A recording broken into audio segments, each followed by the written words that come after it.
Okay, President Alvarado, we are ready to go. We're live. I'll Okay, hand it off to you. great. Thank you. Good evening, everyone.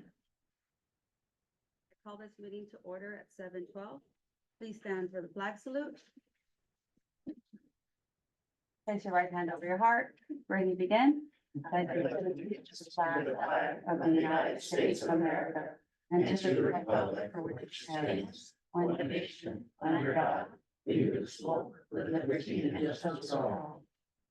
All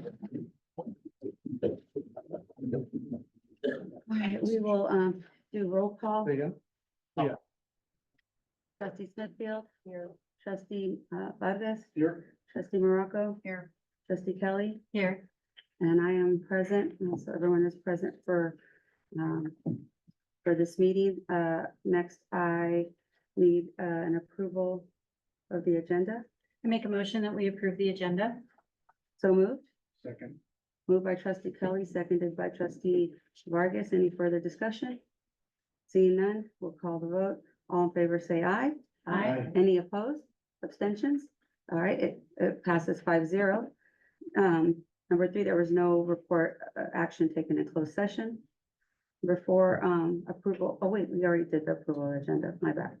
Now, the next one is number 5, district announcement. Superintendent Doyle. Thank you, President Alvarado, board members, members of the public. It's great to be here in the summer. We have only a few more weeks and everyone will be back. We, over the years and mostly at the end of every year, we recognize amazing staff members, amazing students, the accomplishments that they've made, amazing representatives of our community. But there are opportunities throughout the year where we work closely with organizations and we give or we recognize other important people. A couple examples of that recognition are the Heroes of Vista we do annually with the organizations we work closely with, the Vista Education Foundation and the Chamber of Commerce. And we also work closely with the San Diego County Office of Education for the Honoring Our Own annual recognition. Those are 2 examples. Another organization that we work closely with are the Boy Scouts of America. And we happen to have a lot of students in our district that participate in that amazing program. And we actually have quite a few staff members that support that amazing program. And tonight we have before us Linda Latner and a very important staff member in our school district with whom I've known for a long time. And we wanted to recognize this individual for the Albert K. Fretwell Outstanding Educator Award, honoring teachers who make a better place for students in particular. So Linda, if you could come up and make the official announcement so that we can recognize this important individual. All right, thank you. Gotta put on glasses. I'm too tired. Yeah, it's been a long day. All right. Thank you, ladies and gentlemen, for allowing the Boy Scouts of America to present an award at the Vista Unified School District Board meeting. My name is Linda Latimer, and I am here to represent the San Diego County Imperial Council of the Boy Scouts of America. The mission of the Boy Scouts of America is to prepare young people to make ethical and moral choices over their lifetime by instilling in them the values of the Scout Oath and Law. The VSA created the Albert K. Fretwell Outstanding Educator Award to honor professionals in education who exemplify good character and inspire students to do likewise. Dr. Fretwell, the namesake of this award, was an early leader of the Scouting movement in the United States and a leading scholar in education, focusing on the value of extracurricular opportunity to improve education outcomes. Now, I understand some of you have also been involved in scouting as well. And some of you have held some leadership positions as well. So I would like to thank you for definitely supporting the scouting as well. But tonight, I'm here to honor a friend. Stephanie, can you please come up?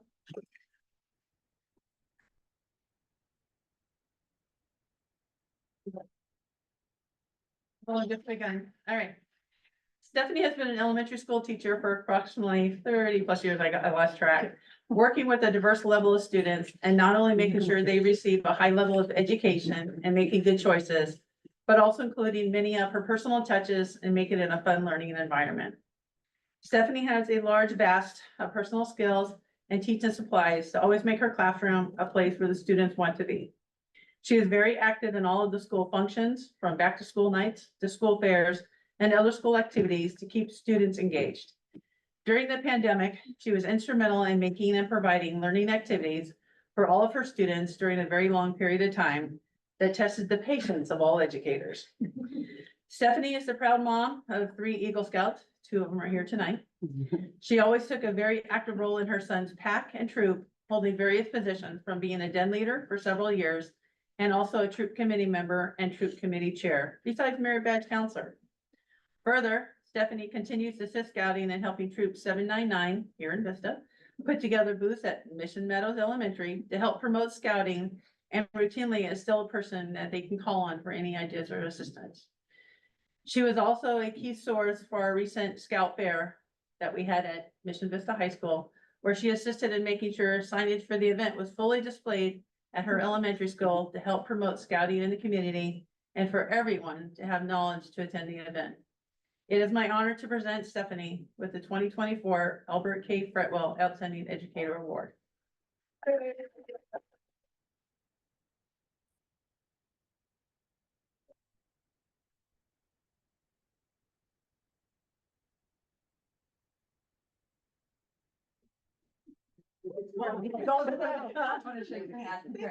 Thank you for everything. We very much appreciate it. Thank you. Over many years. Thank you.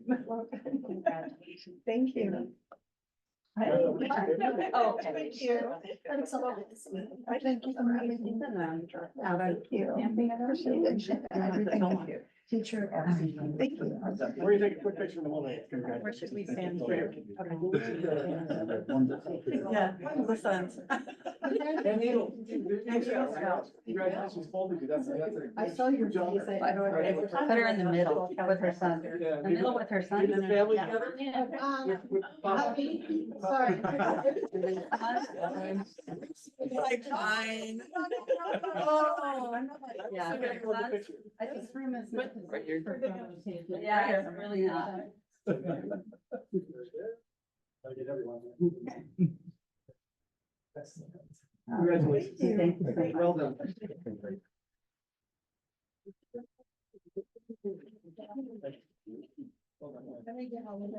Yes, you guys. Chandler, family. Just the One fam. family. Give me the fam. Wait, To think I knew. I you thought before it you was- were here. by accident. I think I knew when you guys were married. Yeah. Probably. You guys getting married. That was your first year. Were you surprised? I was very. All right. That's what I wanted. That's a lot of work. All right, thank you. Thank you. Okay, President Alvarado, thank you so much for giving us that opportunity. The boys, the work with the Boy Scouts over the years has been amazing in our district, and I've seen them on almost every campus, so thank you. I'll hand it back to you. All right, next on the agenda is item number 6, the presentation by committee members, public comments, committee members. Any member of the audience who wishes to hold and speak to an agenda item or at the appropriate time speak to an item not on the agenda should complete a hold card and present it to the board secretary before item 2A or before the meeting begins. In an effort to gain as much public input as possible, individual speakers will be limited to 3 minutes or less. A total of 20 minutes will be held for public comments under item 6A. The remainder of public comments will be continued after completion of discussion action items. And there are no hold cards for 6. So we have hold cards for other items on the agenda. All right, next on the agenda is 7A, a report from Vista Teachers Association. President Alvarado, we did receive a call from the president of VTA. She's recuperating. She hurt her knee and she asked if we could read out her comments. Oh, So okay. we're gonna ask Rachel to read out. If you're comfortable, we're gonna ask Rachel to read out her comments. Yes. Good evening, Board of Education, Dr. Doyle and Cabinet. Happy start to the 24-25 school year. We hope that everyone is enjoying their summer break and has found rest and relaxation.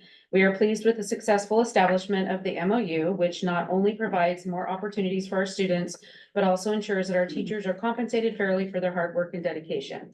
As we look forward to the start of the new school year, I want to emphasize our commitment to collaboration. We will continue to work together to create the best possible environment for both our students and staff. Thank you. All right, next is 7B, California School Employees Association, CSEA report. Good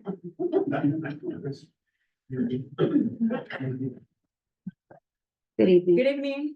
board members, superintendent, cabinet members, and CSA brothers and sisters of Vista Unified 389. Oops, sorry.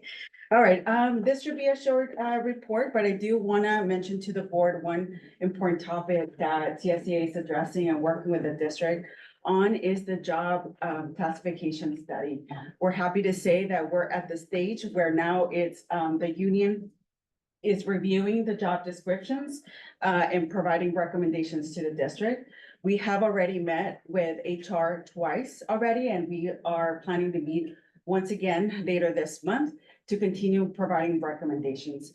At this stage, we also are making sure CSEA is reaching out to members because unfortunately, we know that not everybody has had the opportunity to give their feedback. And we understand the reason is so that we can move the process quicker. But we just want to make sure that the majority, or at least there's a variety of employees giving the opportunity to give their feedback, because once it's approved, this is stating that this is what they are doing. So we want to make sure that that's accurate and be very mindful of what they do and therefore give us the feedback so that then we can provide that to HR. Let's see. And then as soon as that's completed, the next step is going to be the compensation study. And so it's going to be very important that the job classification study gets completed first so that all of them are reviewed together for the compensation stage of that study.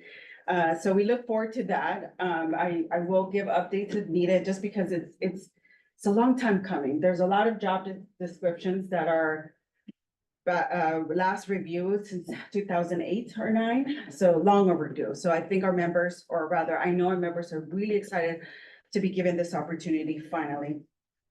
I do want to mention that we're happy to say, after the initial proposal was approved by the board last month, we have begun putting dates on our calendar to begin bargaining with the district for the next reopener, because we're ready to start this summer. You know, we work, some of us work all year round, so we're ready to get to work. And then lastly, the chapter will be announcing their meeting dates along with trainings that we'll be providing to our members for Vista Unified specifically, and fundraisers. So of course, for fundraisers, we'll make sure to let the board know what those are. And then lastly, I do want to say that we do our goal. CSEA will plan to reach out to each one of you again to start conversations. You know, our members continue to have issues, concerns, but more than that, we just want to have that open dialogue so that you can hear directly from our members and never hesitate to ask us when you have questions or you're not sure about something. We want to be, it's an open door. So it's an opportunity to begin these conversations again. So expect communication from CSEA very soon. Thank you so much. Thank you very much. Next on the agenda is 7C, District English Learner Advisory Committee, DLAC. There's no report. They didn't meet. They Okay. ended their meetings for the year. Right, next is number 8, board member report outs, trustee Kelly. We've had 3 weeks since our last meeting. It's the summer. Quiet. We have been, it's been really quiet. I just board prep for me, and some other like small items, but no big events. Trustee Morocco. Bobier, all things Bobier. I've been working with our wonderful team, getting that off the ground. It's really exciting. So I'm just like honored, thrilled and honored to work with such a great team. So I'm excited about it. Thank you, trustee Vargas. Yeah, the one big major event, the career readiness program at the Vista Adult Schools, so 17 of our residents here from North County that are with the 16 program, so it's exciting. Thank you for the invitation, Dr. Dill and President Alvarado, partnership with the Ascending Workforce Partnership and the Ascending with Building Trades, and looking forward to the future of these young men and women that are part of this program. Thank you, trustee Smithfield. Bobier, my favorite. The demolition has started, so if you drive by Bobier, look, everything's coming down, it's going away.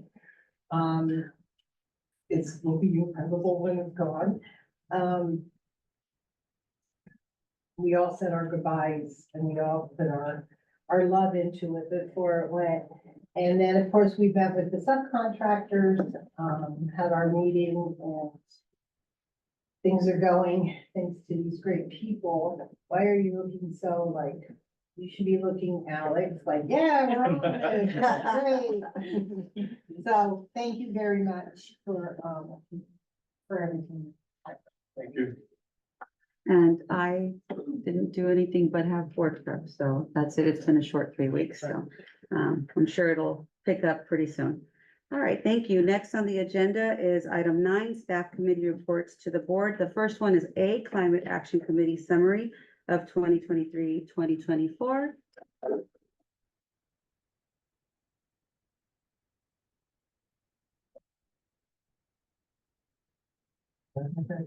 All right. Good evening. Good evening. Thank you very much, President Alvarado, Vice President Kelly, and all members of the board. We want to say a special thank you at this time to Trustee Morocco, Trustee Vargas, who has been part of our Climate Action Committee this year as a board subcommittee. So thank you very much for your participation all year long. I'm joined today by Danielle and Alexis. These are 2 committee members. They're going to be taking part in this report. I will not tell you which one. One is nervous because it's her first board presentation. So we'll be kind with each of those things. Just a quick. Yeah. We'll talk later. Just a quick overview of the Climate Action Committee. The purpose is to establish and provide feedback and make recommendations around sustainability policies, goals, practices for the reduction of waste, carbon emissions, and other factors that may contribute to climate change. The authority is that this is an advisory committee to the superintendent and the Board of Education. And it was established in 2021 on December 14th, at the regular board meeting. There was a small hiatus of the committee that was brought back. We conducted our first report to you last year on 3 specific goals. And our purpose today is to give you an overview of that focus, the progress made on those goals over the course of the year, and the recommended next step action items. For the council focus over this last year, we had those 3 primary goals. We presented those to you on July 20th last summer. That's our annual report cycle for you. Area 1 was on immediate action. Area 2 was on a district plan and alignment for the future. Area 3 was on student engagement and curriculum. And before we hit any of those goals, the first goal you're going to see touched upon is actually Area 3, student engagement, because you're actually going to see students join the committee this year, and you'll see their names listed on the committee. Just a quick overview to thank all of the members, which were members within the district, also outside of the district. We had community members, parents joining us, a variety of partners. We had a VTA representative, CSA representative that were key in partnering on all these issues, meeting many times throughout the year. So here's our list of members. On the next page, we have a list of the student members. Student members actually sat in the room, and if you recall, the board asked for us to deepen our student involvement. So these are members from each of our high school that participated. These were not the only student participants. At one meeting, we had 62 student participants arrive and take part in the meeting. So we did have a wide variety of student participants, but these were the voting members that sat and presented to the committee. For committee topics for 23-24, we covered all of those items meeting by meeting. We came up with a work calendar. You know this as a board, you have your own calendar. Committees also have their calendar. They reviewed each area, went through, but they also received a variety of informational presentations to contemplate ways that we could move things forward. This included EDCO, the City of Vista, our own child nutrition services, which is a key focus on some of these issues, as you'll see. Our climate action pathways. This is a career technical education support program providing internships for students in our district to make recommendations on these items. We had students at various clubs present at each meeting as well. Now we have 3 particular goals that we want to present on, and here's the way we reported on them as a committee. The committee, this is not one person's opinion. The committee chose to present these as the top 3 achievements that the committee felt the district had made based upon last year's goals, and then came together and collaborated. They actually did a World Cafe roundtable. We engaged in some little teaching practices there. So we had a wonderful meeting on this, and they came up with the next steps that they wanted to make recommendations to the board. So I'll ask Alexis, our first presenter, to come forward, and if you can present sort of an overview of our 3 achievements and then our 3 recommended next steps for the board. Welcome. Welcome. So for 2023 through 2024, 3 of our highlighted achievements, electrification of the bus yard, climate action pathways engagement, and baseline data collection. Our recommended next steps for the upcoming 2024-2025 year is to join the Clean Energy Alliance and or Power Purchasing Agreement, incentivize student participation, and outreach scaffolding with younger grades. Thank you very much. Very good. Well done. You know what? She got through. I have a picture of it too. We got, I have a picture of you doing it. I can tell you that her mother will appreciate Yeah. it, so. For goal 2, they've elected that I would present goal 2 each year. This is the district plan and alignment. For the achievements for this year is we did come up with a climate action plan draft outline that we think deeply aligns with board feedback to both the city of Oceanside and the city of Vista. So that way we would have some alignment there.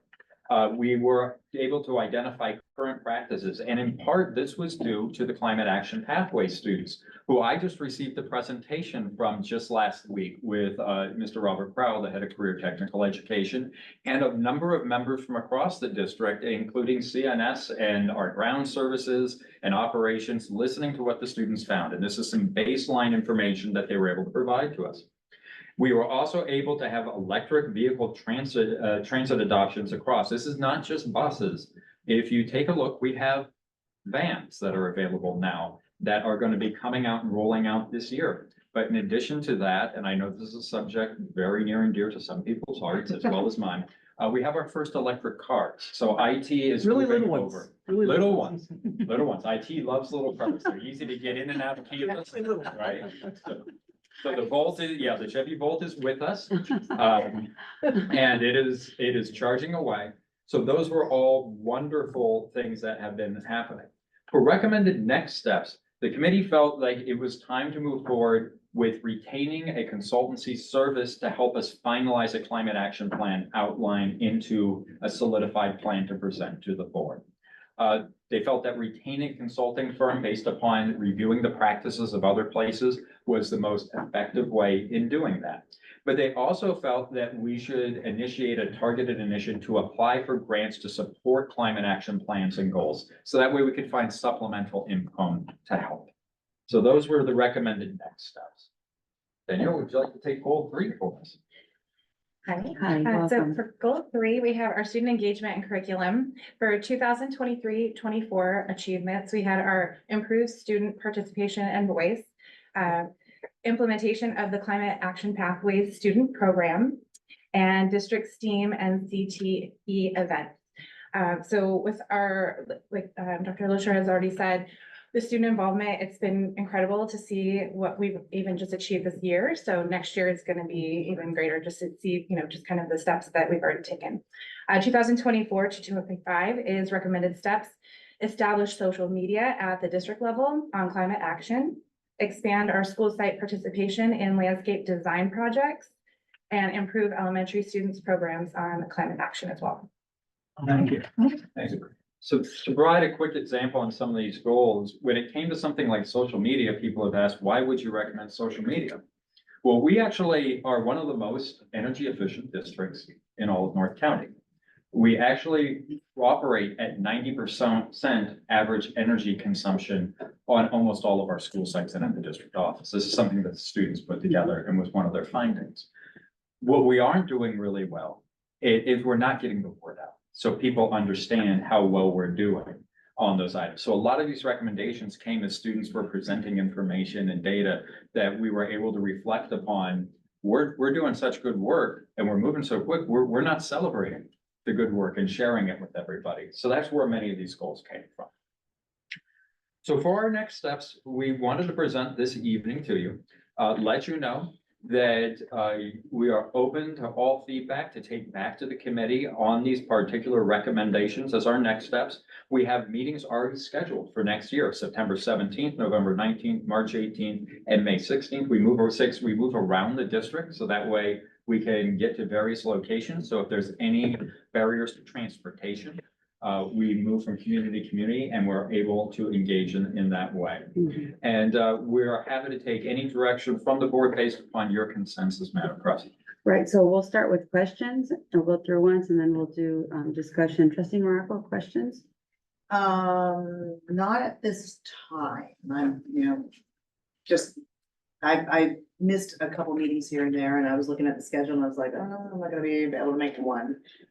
But excited about the student participation, hoping that we can get the word out to get even more student participation. So that's all I have to say right now. Trustee Vargas? No questions, just a comment. Should I wait or can we go? Questions, and then we'll do the comments afterwards. Questions, Trustee Smithfield? Yeah. Trustee Kelly, questions? Yeah, one question for me. It seems like our waste at our school lunch sites, our meal sites is low hanging fruit where we could have some greening up. Is that something that your committee has discussed? Huge topic of conversation for the committee.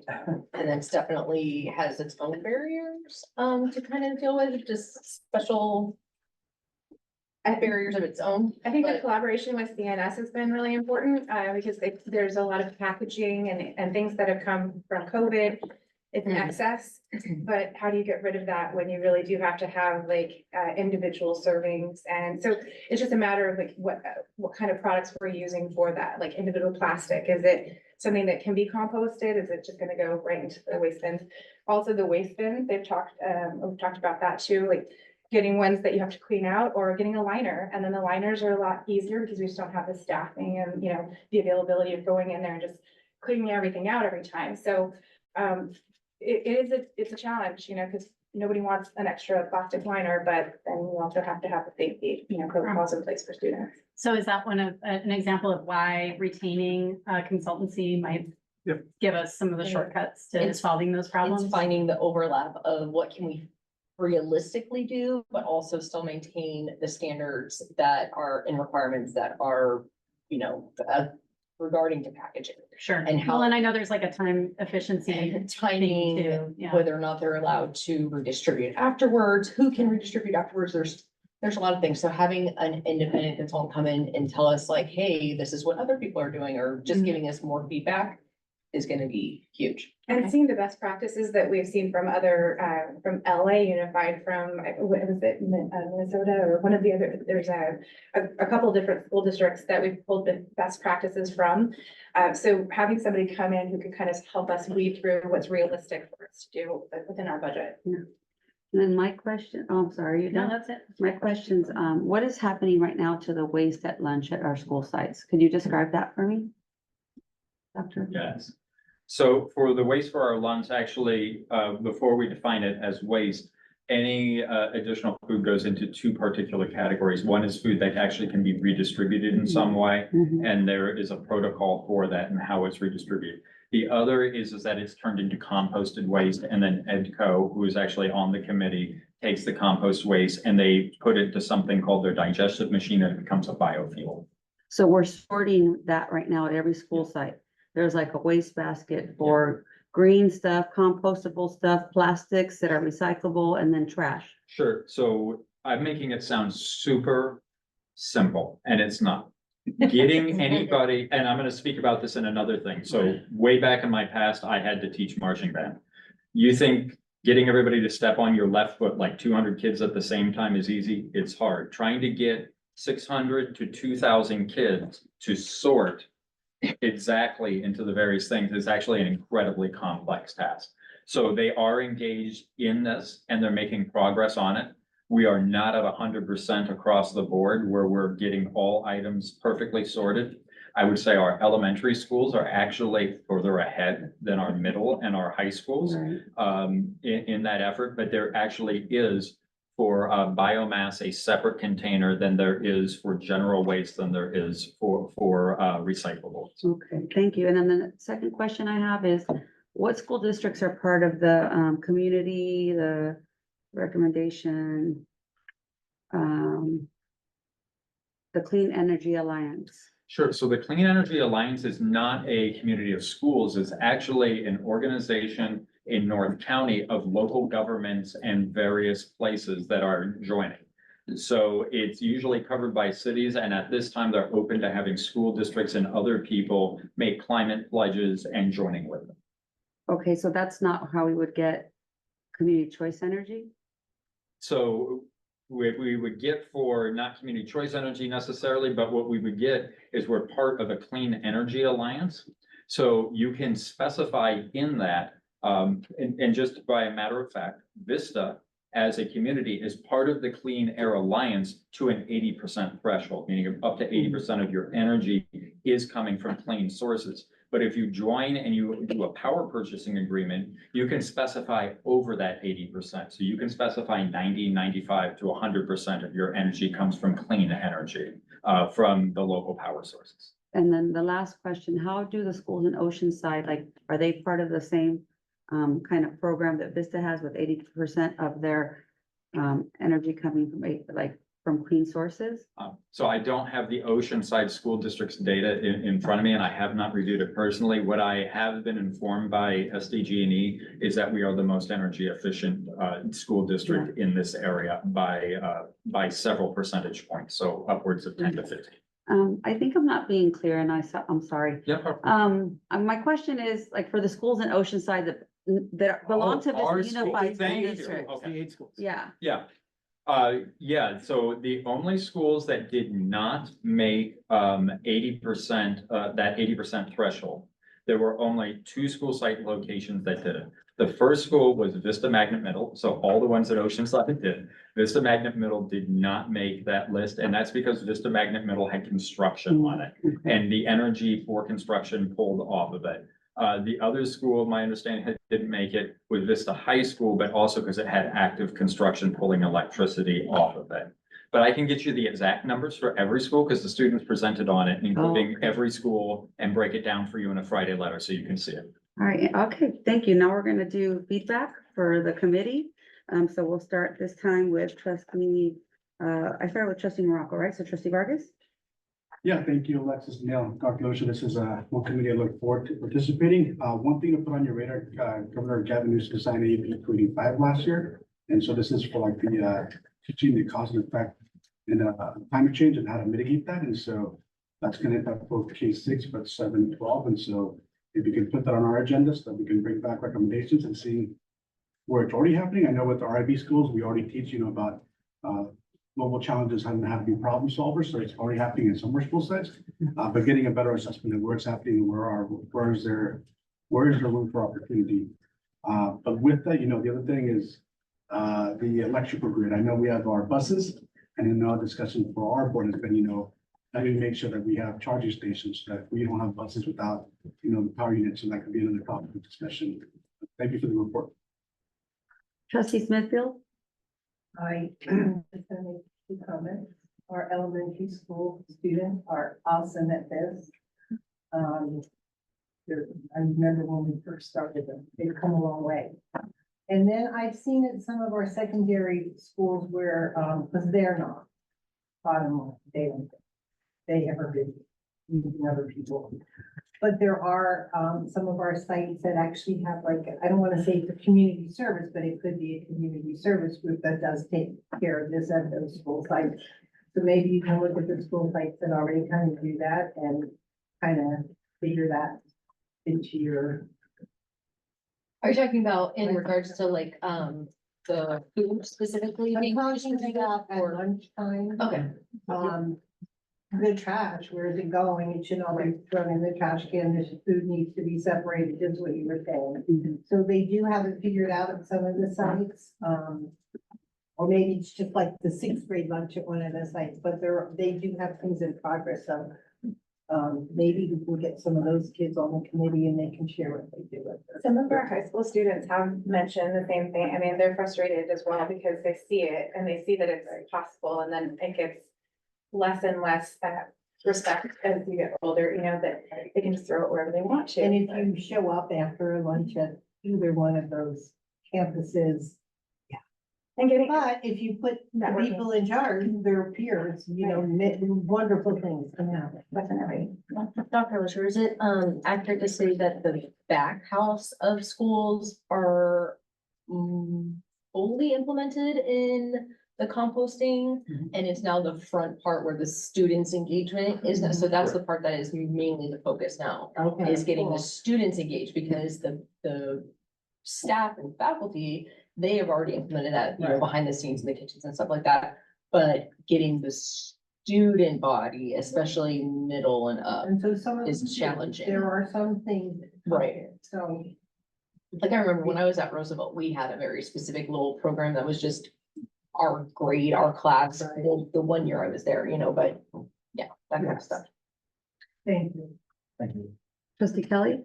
I guess my only comment or suggestion would be, something you're probably already thinking of, which is to tie the committee's work into existing, curricula at our schools and, you know, engage students, but like also add to the work of the committee, and, you know, help with academics at the same time. And I agree with other comments about, you know, engaging with some peer-led, community service, and which I think we all agree would be good. Trustee Morocco? My suggestion, piggybacking off of the conversation you had with trustee Smithfield, would be to, since we have 2 middle schools, well, actually we have 4. But how about doing a contest and pitting them against each other, like who can recycle or compost the largest amount? And, you know, give them something cool like dance or some kind of event or carnival or something Yeah, that we could do. so that's something part of like the that. incentivization Yeah, of getting them engaged. right, getting them engaged. It's easier and with making them- the elementary.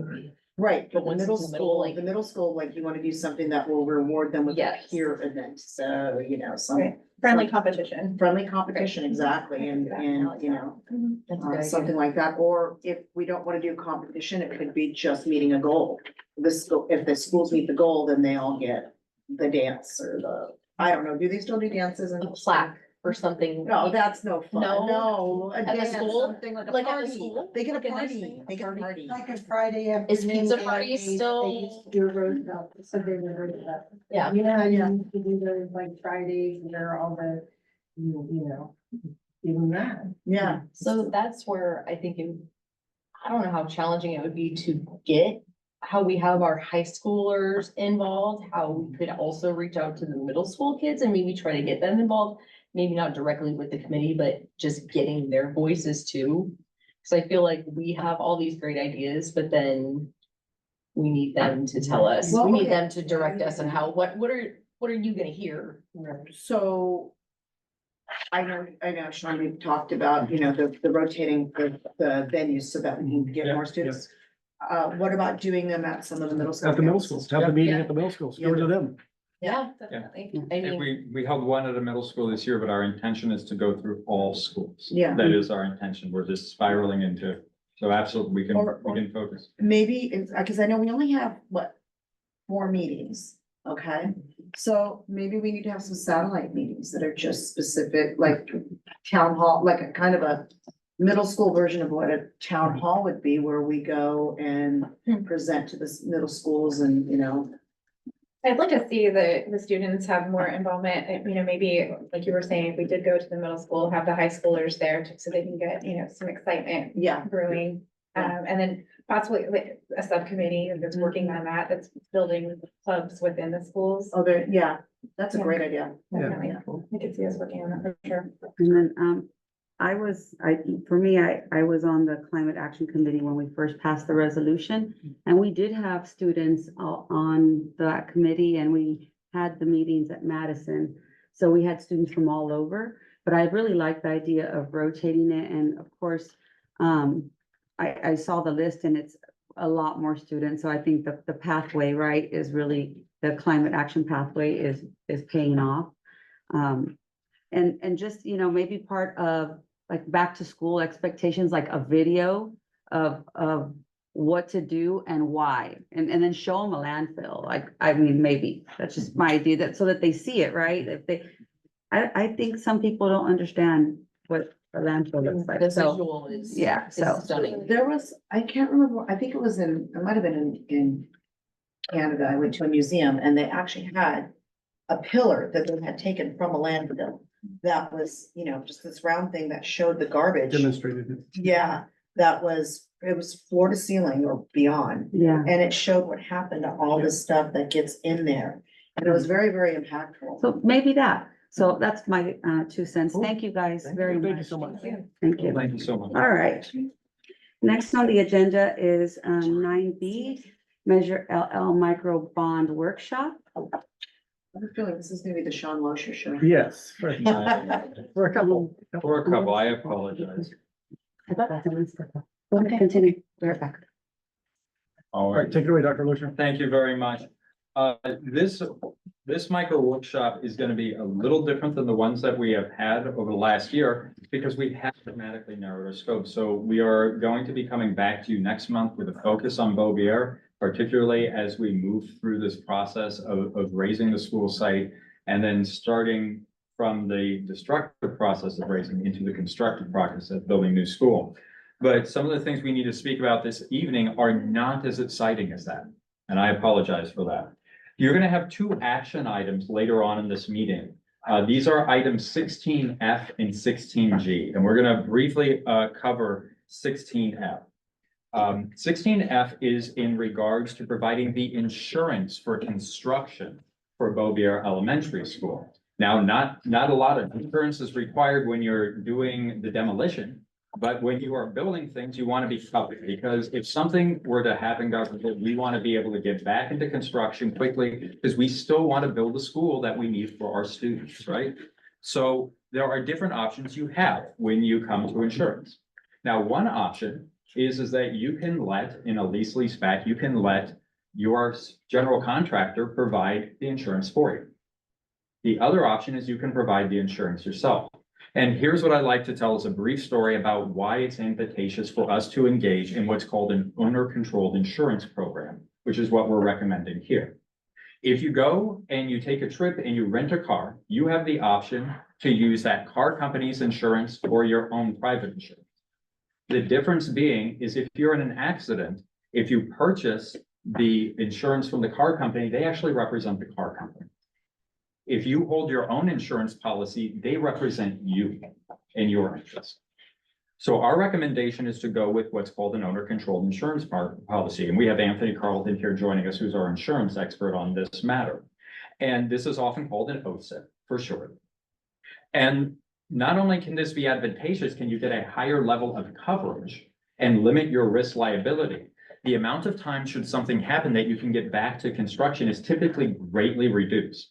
In addition to that, as we review the numbers here of these various categories, I'm pleased to report to you that typically an insurance package of this time at this time is coming back at about 3% or more of total construction costs.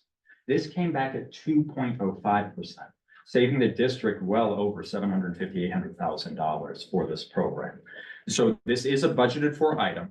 Just as an overview, we're going to be looking at items. These are just the general items. This is general liabilities. These are covering claims such as injuries or accidents. Excess liabilities, these are defects 10 years after the project, so that way we're covered for those. We have pollution liabilities. Anytime we engage in this, you just heard for climate action, we want to do our part should something happen, and we need coverage for those items.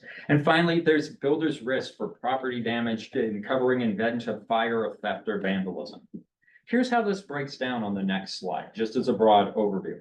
As you can see, the proposed coverage was about 2.03% of the total construction cost. This is based upon an $80 million total construction package. That's not just construction. That's all of the services that go with it, all of the architecture, all of our owner's representation. It covers all of that. So if there's a problem anywhere in that, we are covered. The breakdown of what you're being asked to vote on this evening is for $1.621 million, broken down in those four categories, and they are up there on the screen for you. General liability at close to 263,000, excess liability at close to 413,000, pollution liability at close to 47,000, and builder's risk just there at about 858,000. Again, this is substantially lower than what we were getting quoted from the market. So we were able to get a lower rate for the district with superior coverage. Now, when we get to the item 16F, we're required out of transparency and for law to give the public the entire pack. It's not our intention to overwhelm anybody, but that pack is huge. It's 50 pages in one PDF, and then it's, you know, a lot of different items on the other. But the fundamentals of what you're voting on is a budgeted item already set aside within Measure LL that you already voted on as part of Bobier in that total amount of 1.625. In terms of the second item on the agenda, that would be 16G.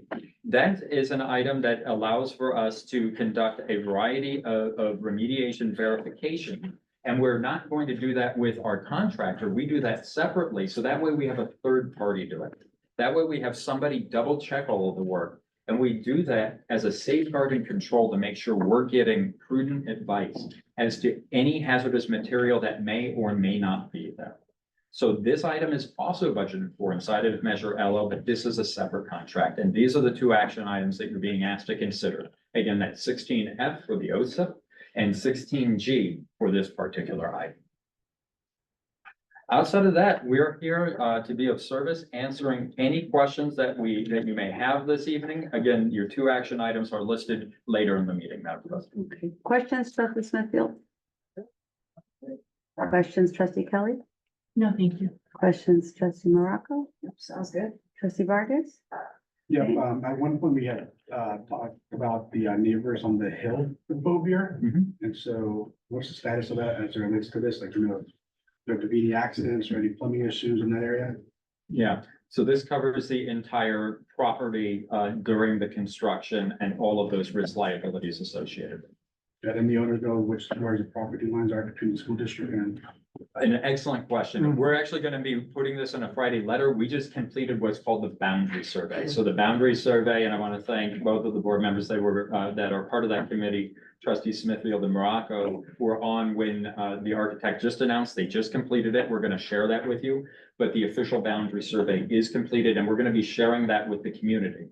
I will share with you, we have sent several letters to the community, so they're aware. We've cased the committee in terms of not just Chris and Alex and the team that we have assembled here. Our contractors got together, the superintendent, Trustee Smithfield, you went out and cased the community. We had people out knocking on doors. So that way people are aware of this. We've held several community meetings and follow-ups to talk about all of these items.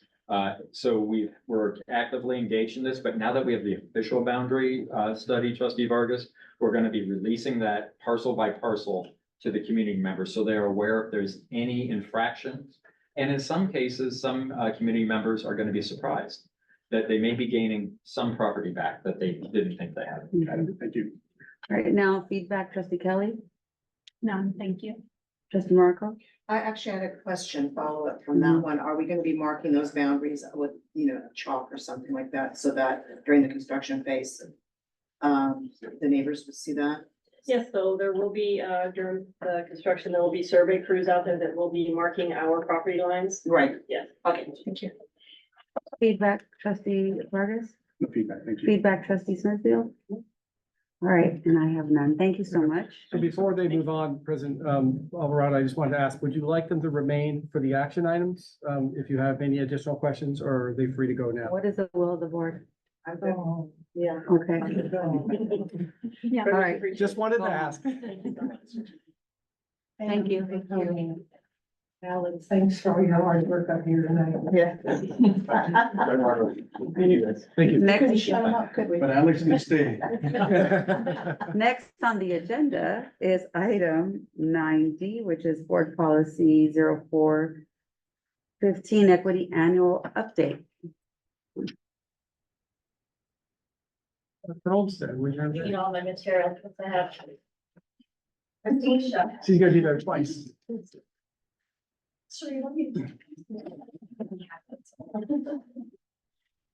I've asked Dr. McKeon to join me because equity and our next presentation are both things that are under her purview. Thank you. All right. Hey, everyone. Good evening. Okay, so as you all are aware, we have had an equity board policy in place for a few years now. And one of the ways we check in to make sure we are ensuring that we're implementing our board policy is through equity walks that have been designed in partnership with Nicole Anderson, who's been our consultant on this. And so if you look at the purpose of equity walks, they are to develop and sharpen our equity leadership lens. They're focused on three areas, identity, relationships, relevance, and rigor. And then that they support the ongoing monitoring and implementation of our equity. Next slide. So just as a reminder, as we look at this, we're going to be looking at three main areas: relationships, rigor, and relevance that support cultural identity. Right? So students' cultural identity and stories are acknowledged, valued, and represented in all teaching and learning. So this is the first thing in our equity walks that we go through and we look at. Groups are broken into the areas and they go in and only look for this piece. And then another group is going in and looking only for this other piece. So not everybody's looking at all of the pieces at the same time. Then we come back together and discuss what everybody can see. So that's the first one we do. As we've looked at this, every time we do equity walks, we work with the schools and the groups that are there with us, tell the schools what the successes that they've seen are happening and then their opportunities for growth. It's a very collaborative conversation. The teams the visiting sites that we're going to are very involved in the conversations and the feedback that are being given. And so in looking at identity, some of the common successes are that we all represent inclusivity, ensuring that the school environment reflects diversity of the student body and promotes cultural awareness and student voice. Can I talk about the main differences? Yeah, I was going to say, one of the things that I remember in doing some of these walks was the folks that were looking for books in the classrooms that identified with the students that would be reading them. At the beginning of the walks, it was interesting about what we found. And then as we moved on, because principals and schools heard what was happening and how those reflections changed. One of them was, well, all of the holiday books that might look like our students are up at the front of the board, not in the libraries where the students would typically get them. So it was something that came back. And what was really neat when we were going through a lot of this was that the principals were just so hungry to hear the information because they want to make the change. They really want to change the environment so that way the students see themselves in the materials that are being presented. So those are our successes, the main differences that we see between the schools. The next ones are opportunities for growth.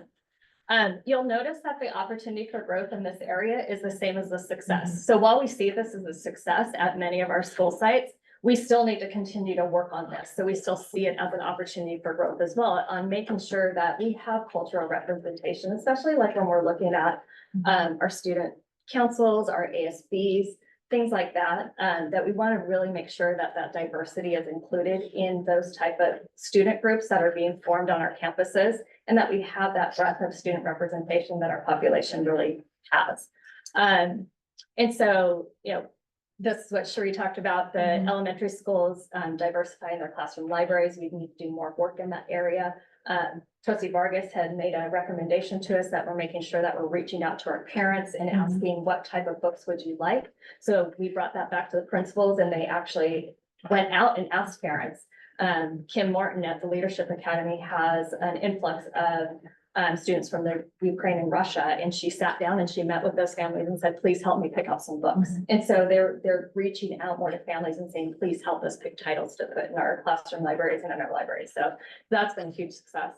The rigor, looking at high expectations and deep belief systems that all students can learn and reach their full potential. So a group goes in and really looks at these elements that we're looking for. A lot of this is around the ratio of student talk to teacher talk and how much time the kids actually get to express themselves in a classroom. So that's kind of what that group is looking for when they go in there. So Cherie, I'll let you do the successes. Okay. It was really exciting because what we did hear a lot was academic language is being used in the classrooms. It's being modeled. And the students are using it, but what we want to see is that ratio begin to change a little bit. We want to see where it's less teachers all the time and really beginning to see the students using it in that day-to-day language. We are beginning to see that more and more. So that is a success, I think, across all of our different areas. And then just making sure too that our high schools continuing to have that academically challenged and personalized learning experience. That's something that we continue to see and something we want to continue to work on as well. So that goes to our opportunities for growth, continuing to focus on that student engagement piece. One of the things with student engagement is making sure they have those opportunities to engage, to express themselves, to talk in class, those kind of things, and not so much lecture and things like that, but opportunities for student group work and things like that. And then so that elementary really focusing on those instructional strategies to develop that cultural competence. As we pointed out already, the academic language, and then really looking at those critical thinking skills that we want kids to be able to have. Next slide. So relationships is the next area that we focus on, and these are authentic student-teacher relationships, cultivating as a core focus of teaching and learning. One of the big areas is, are our teachers really asking our students, what's your name? How do you say your name? What do you like to be called? What are your preferred pronouns? If you have preferred pronouns, those kind of things. So really making sure that we're being culturally responsive when we're talking about name, face, and story of our students. So next slide. And so common successes are really our positive student-teacher relationships. We're seeing that come out through the IntelliSpark surveys. Some of our schools at the elementary level do RIASEC surveys, and it has elements in there about how do you feel about your teacher and your belonging at school and things like that. So really, that care, love, and self-esteem is something we constantly see at the elementary level. We do see that the high school, at the middle school and the high school too, but really middle school has been working on prioritizing the value of student names and their identities. And then high school is really that asking students, creating those safe spaces for them, really working with our LGBTQ and having their voice being heard. So a lot of successes here. We talk about relationships. Sure, you want to talk about opportunities for growth there? Areas for growth, at elementary, it's continuing to connect with the families. We want to make sure that our families feel comfortable coming into those classrooms and into our schools, and that our liaisons are also there as well, welcoming them with the language that they speak. Because we find that if they come into the classroom and they're part of that relationship with the students, we're going to see more success from everyone. And at middle school, the peer interactions has been tough. We have seen a lot of challenges with behavior. So this is an area that of growth for us, is to make sure that students are respecting each other. And that's something that we want to continue to work with our administrators on, our APs, our counselors, our SEL teams, because if we can get ahead of that, then we're going to be able to help them see the value in each other. And hopefully our behavior then will go down that we've been seeing in middle school. And then finally, just continuing the genuine positive relationships. We're finding that's an area, I know Dr. Olmsted mentioned a moment ago, with those safe spaces. It's really important for this age group because we're finding that this is when they're starting to decide how they want to be called, what they want to be called. They're looking at gender. There's things that they're exploring, and they need that safe space to really be able to do that. And then our last area we looked at is relevance. And so that's teaching and learning experiences are engaging and centered around students' diverse needs, interests, and learning styles. So really doing those interest surveys and those interest inventories of students, connecting them to career pathways, things like that, that they might be interested in. So next slide there. So successes that we're seeing are really around student engagement and student empowerment. We're hearing more in classrooms, teachers asking kids, what are your interests? In saying those things in class, hey, you know what, your interest survey said you're interested in XYZ. You might approach this problem this way. And starting to change that language and giving kids ideas about how they might approach things. Really focusing on cultural representation and inclusivity, diverse learning strategies and assessments at the middle schools. And then the high schools are really leaning into universal design for learning and those real world connections for students. Our opportunities for growth here are just continuing some collaborative learning and cultural representation and really understanding students' varied learning styles. Really that focus on universal design for learning. We're understanding that all kids come with variability, and it's our job to ensure that we're meeting their needs based on what they need. And then middle schools, just continuing those consistent positive behavior interactions that Dr. McKeon had talked about.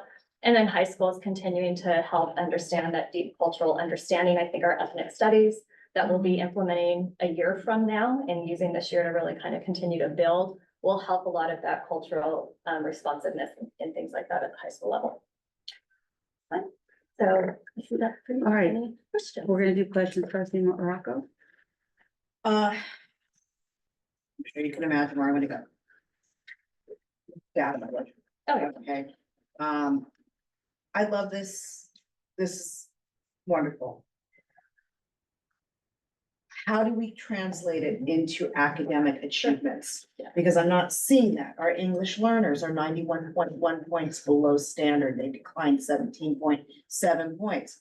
Our African Americans are 20.6 below standard. They maintain 1.5%. Our Hispanic students, 43.6 points below standard. They went down 1.4 points. Socioeconomically disadvantaged, 44 points below standard. They went down 1.2 points. If we do all this stuff to raise this confidence, which I love, don't get me wrong, I love, I'm not criticizing it. But if we don't reach them academically, all we're gonna succeed in doing is making them feel good about their failures. Yeah. And we don't wanna do that. We want them to succeed in every aspect of life. Absolutely.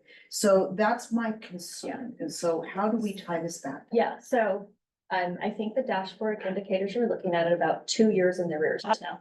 Okay, so that's last year's data that was published in October, which was the prior year's data.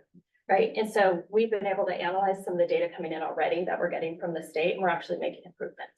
One of those is that the year before this, we only did equity walks at a few schools to pilot it. This year, every school had an equity walk. And these are the things we're seeing is students don't have enough talk time in the classroom. That improves academic language and it increases academic achievement. Students having relevant curriculum that shows them that they identify with. That's putting those books in their classrooms and in libraries that they can check out, increasing reading proficiency because they have access to either stuff in their primary language, which increases reading proficiency anyways, or access to books with representation of them that made them want to pull it off the shelf and read. And so those things help us improve academic literacy. So we are focused on those things as we do these equity walks, and we're seeing improvements. And we'll talk more when the data comes out. I look forward to the new data. Yeah. I really am. You guys are raising my hopes, so I hope they won't be dashed. Yes. Thank you. Trustee Vargas, questions? Yeah, so we have the equity report for every single school, so how do we make sure that staff is looking at this consistently? Whether that be a new teacher that starts this next fall, or whether that be a 20-year teacher that's been with us forever? Yep. So like, how do we make sure it's relevant to them and Yeah. applicable? So every school does 3 walks during the year. They're in cohorts. And so they get a walk at their school and they walk to other schools. And every time those walks happen, they go back and they bring that data back to their staff meetings and they talk about it as a staff about what they learned, what they saw, and what their opportunities for growth are. So 3 times a year, we're having these constant conversations. In the same cohort? It's the same cohort, yeah. Yeah, so that last year we paired schools and then this year we paired them differently. So they'll have new people in their cohort and new people doing the walks this year. So we're building capacity every year too with new people attending the walks, with the principal attending every time. Got it. And are elementary school teachers going to high schools and vice versa? Yeah, we have mixed team. Perfect. Yeah. And what about like our administrators? How are we making sure that it applies to them?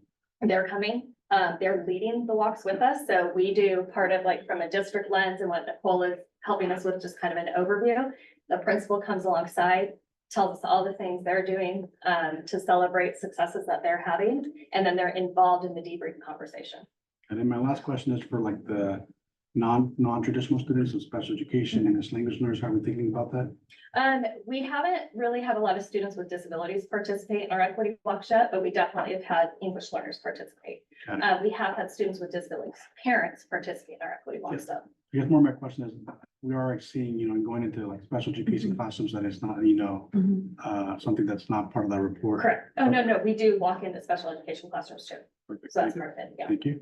There is one thing we probably should add for trustee Vargas's question, and that is, in addition to the walks themselves with principals, they actually engaged in training with Nicole. 3 times. Multiple, 3 times, just the administrators. So it was not just the walks, it was the trainings and the part of, I was at those trainings, part of those trainings was how they use the data that they gathered from the walks to move the needle in the classroom.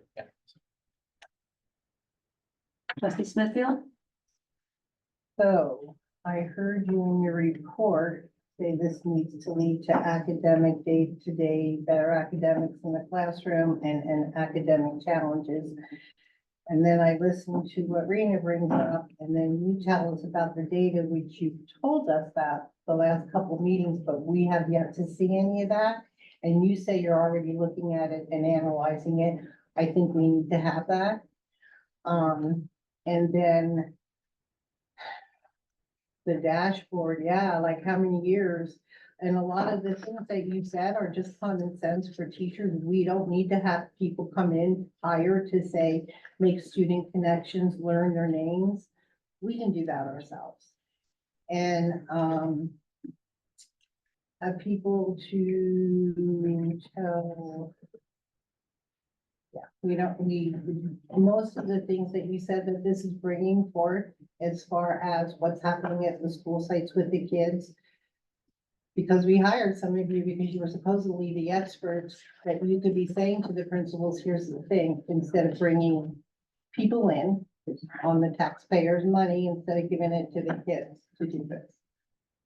So all of these sessions this year were facilitated by Dr. McKeon, Dr. Faust, myself, Dr. Doyle. Miss Anderson came for a couple, but she was not Okay, that's leading still them. money. We were building our capacity. That's fine. So we have been building capacity and we So we continue to build won't our be capacity. spending, we are ready to do this in-house now, and we don't need to look and say, oh, we're gonna have a contract for this person to come in. We've approved a contract for Nicole already this year. In the blueprint, we haven't brought it forward yet. Yeah, as a 40,000, I contract. think it was. And then Nicole provides consultation for us on ensuring that we're implementing our policy. And we can't ensure that. It's nice to have an outside expert helping us ensure that we are doing it. It's nice to have kids that learn to read when they're 5 and 6. That's great. Trustee Kelly? Thanks. I appreciate your report very much. I had just was wondering, can you talk a little bit about like our neurodiverse students and what successes and improvement areas that you've observed, particularly for that group of students? Yeah, so really, how often are they included with their peers is something that we're looking at when we're looking at inclusion of our neurodiverse students. And what successes are they having? What opportunities are they being given when they're in a classroom with their grade level peers and getting that support? Going into the special day classes that we have where the kids have more, needs that we have to kind of have them in a more self-contained class. Looking at how they small group instruction in those classes, how they get kids to actually stay on task with certain tasks, things like that. So we are observing those things when we go into our special education classrooms. The one thing you want to do is when you walk into a general education classroom where you have students with disabilities, is you don't want to know who they are. And so if you can't point out who they are, that's a good sign too. And so really just kind of working on, that's a lot of things we've seen at some of our schools where we have high populations of students with disabilities, celebrations of the fact that they just are looking like all the other kids and working like all the other kids and not knowing that you had students with disabilities in that classroom that you observed. So that's definitely a success. And then the growth area would be other things like having more materials that are representative of our neurodiverse population. Adding students to our students are on our walks, but mostly our students have been English language learners so far. So adding those students with disabilities to our walks this year, things like that. So thank you for that question. Thank you. My question is, how are our CSEA employees involved in getting the information from these walks? I know that I've been on some where we have representation, right, from this, the employee group, but how are the support staff at each site receiving and being, having in-service or with their administrator at that school site? So those that attend staff meetings would get that information as well. And then they're included and invited to be part of the cohorts of teams that are on there. So you said you've seen CSA employees be part of our walk, so that's one thing that we're doing. But most of the time it would be through the principal debriefs of sharing that information with staff. But we do have, on our walks, we do have, support staff are always represented and parents Yeah, are always represented. So it's the same structure we did the first 3 times we practiced it. We applied the same structure to the walks this year. yeah. And so I'm just thinking about our employees who especially spend a lot of time on the playground with Yeah. the students, like the noon duties who are like family to the kids and, I know they're only like a couple of hours, 2 or 3 hours, and how can we get to them? And all the support staff, but even the ones that go home after 2 or 3 hours. Mhm. So, that's my question. Yeah, and- I'll bring this up with principals to see, because a lot of times our staff meetings are at the end of the day, to your point that they've already left. So how might we be able to have like a classified staff meeting that we share this information and the results to, and make sure that they're included when we do the data debriefs? Yeah, thank Yeah, you. definitely can add that. All right, so now we did questions. Now we'll do, feedback. Let's start with trustee Vargas, No feedback, thank you for the work. trustee Smithfield, No. trustee Kelly, No, thanks. trustee Morocco. I'm good. All right, thank you so much. Appreciate it. I think that's, We're gonna stay. They're gonna just for stay. now. okay. Next is, item 9D, ETK and TK program overview. All right, I think, trustee Smithfield asked for, this to be on the agenda this time, so we thought first we'd provide some background information, about just more, transitional kindergarten and then early admission kindergarten, transitional. So, Did everybody read this report and understand it so we can save time? I read Have it. Questions? Yeah. You guys want to go to questions? Is that the will Well, of the I board? mean, it's a pretty basic report and I thought we were all familiar with the rules of TK. Is it the will of the board to skip the presentation? Who wants to skip the presentation? I don't have an opinion on this. I'm sorry? I don't have an opinion on this, either way is fine. I mean, if people didn't read it, then it's fine, I'll give the report. You need everybody to have the information. I just thought we were all reading it before we got here. So, No, I don't care. If you guys want to go straight to discussion, that's fine. And yeah, okay, let's go, oh no, to questions. Straight to questions, starting with, trustee Smithfield, questions. So my first question is, okay, so I'm gonna give background here first for my people. I have been inquiring about ETK all year. I'm getting information that I found out through a teacher was not being honored. So when I got this information, I checked with you, the head of the department, and you shared with me, no, we're not taking any ETKs. And then the next time I talked to you, you told me that we are, but they have to go to Honolulu. That's exactly what our conversation was. So we talked a little bit. I was very appreciative for you coming and sharing with me because that's what we do to the people in our community. Okay? And then I talked to Dr. Doyle and he says, I said, so are we gonna put one on this side of town? And then he called me and he said, no, we have no plans at all to put it in Honolulu. So here I got this, okay? I had teachers. Trustee Smithfield, do you have a question about the presentation? And then we'll go to, I was giving the background for my question. So my question is, what are we going to do with this group of kids? For 1 year, we only have one group of kids that we are creating gaps for and not following our equity policy. Any which way you look at it, we're not. So what are we gonna do with this group of kids to prevent that? So this past year, What we did was we first, waited till we saw all the whites of the eyes of our TKs, because we need to make sure that we have enrollment for our TKs who are required by law right now. Once we had everything settled, we knew where, some opportunities for openings were, because we have to go 24 in TK. If we do early admission TK, we can only have a 20-to-1 ratio in those classrooms, and we cannot go beyond 20-to-1. 20-2. So sorry, 20-to-2, yeah, 20. And is there something wrong with that? I'm sorry, the 20-2. I mean, they're 4-year-olds, they should be like 10 to. So we don't. It's a 10-to-1, 20-2. It's Yeah, right. designed by I the know, state. Yeah, so I it's understand that. so when we do that, we have to ensure that those classes will not go over 20. So we have to wait till we see how our TK enrollment settles. Then when we know that, we start calling the parents who have asked for early admission to TK, and say, here's the schools where we have the openings.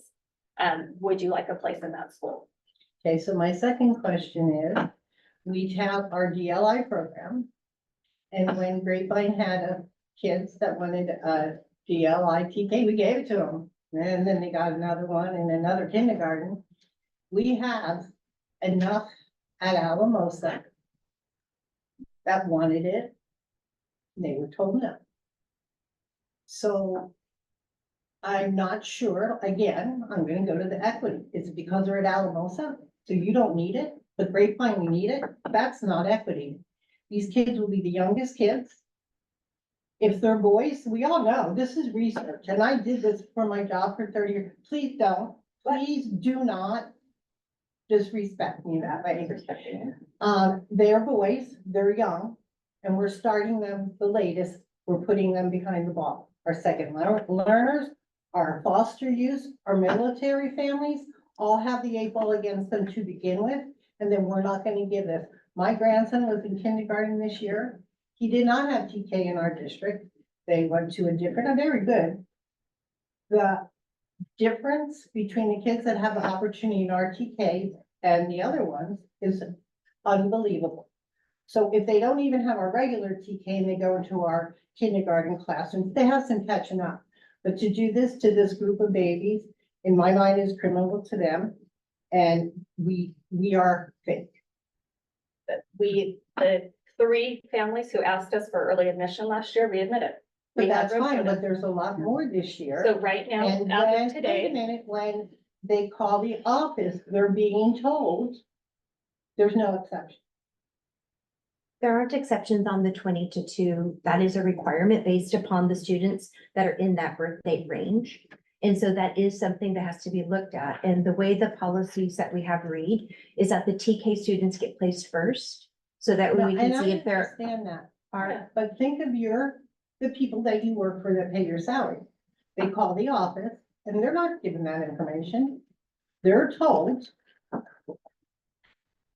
we don't make exceptions. Sorry, goodbye. we've had 6. Then they come to me and they cry. Trustee Smith, do you have a question? So, yeah, We'll that's go my to the discussion. question. What, okay, That's my can question. you repeat it? So why do we tell them that? We have 6 families so far that have asked for ET, or what we used to call ETK, the early enrollment. Of those, 5 of them are in the district. We've sent them the application. On the application, it does state that they do need to understand that it wouldn't be enrollment on the first day of school, that the classes do need to be looked at to see where those rooms would be, where they can honor that 20-2. We have 1 that's out of district. Information was sent out today to that family regarding also the same information. And So my grandson's in there and I can't get any response at all. She's never received a form or anything, but beside the point, my question is, when you first told them, and I know this last one because she was one of the ones that came to me in tears, that my son was born 3 hours after the deadline and they just didn't even want to talk to me. We're following So- the state guidelines on the birth date. We're not able to make those Okay, I'm exceptions done. I'm done. based Go upon the ahead. state guidelines that we have. Go ahead. Trustee Kelly, question? So to allow you to finish explaining the way the process works, the 6 families who have been told they'll receive an update when we have an update, what's the approximate timing of that? It usually within the first 2 weeks is when final enrollments start to come in and schools begin to look at, I know we said the whites of their eyes, but it gives a school that's already enrolled TKers that maybe change their mind over summer to really look at that and to settle it. And then at that point, we would get the numbers, we would work with HR and with our department to make sure that we don't have anybody that's over contract. And then we would look to see which classes we could keep at that 20-2 ratio. Once we do that, if we had a TKer come in, we would be unable to put them at their home school and put them at a 21. That would require us to have them only in the TK class that fits within that birth range where it would be a 24-2. Does that make sense? Yes. Okay, Yes. thank you. Any other questions? No. Trustee Morocco?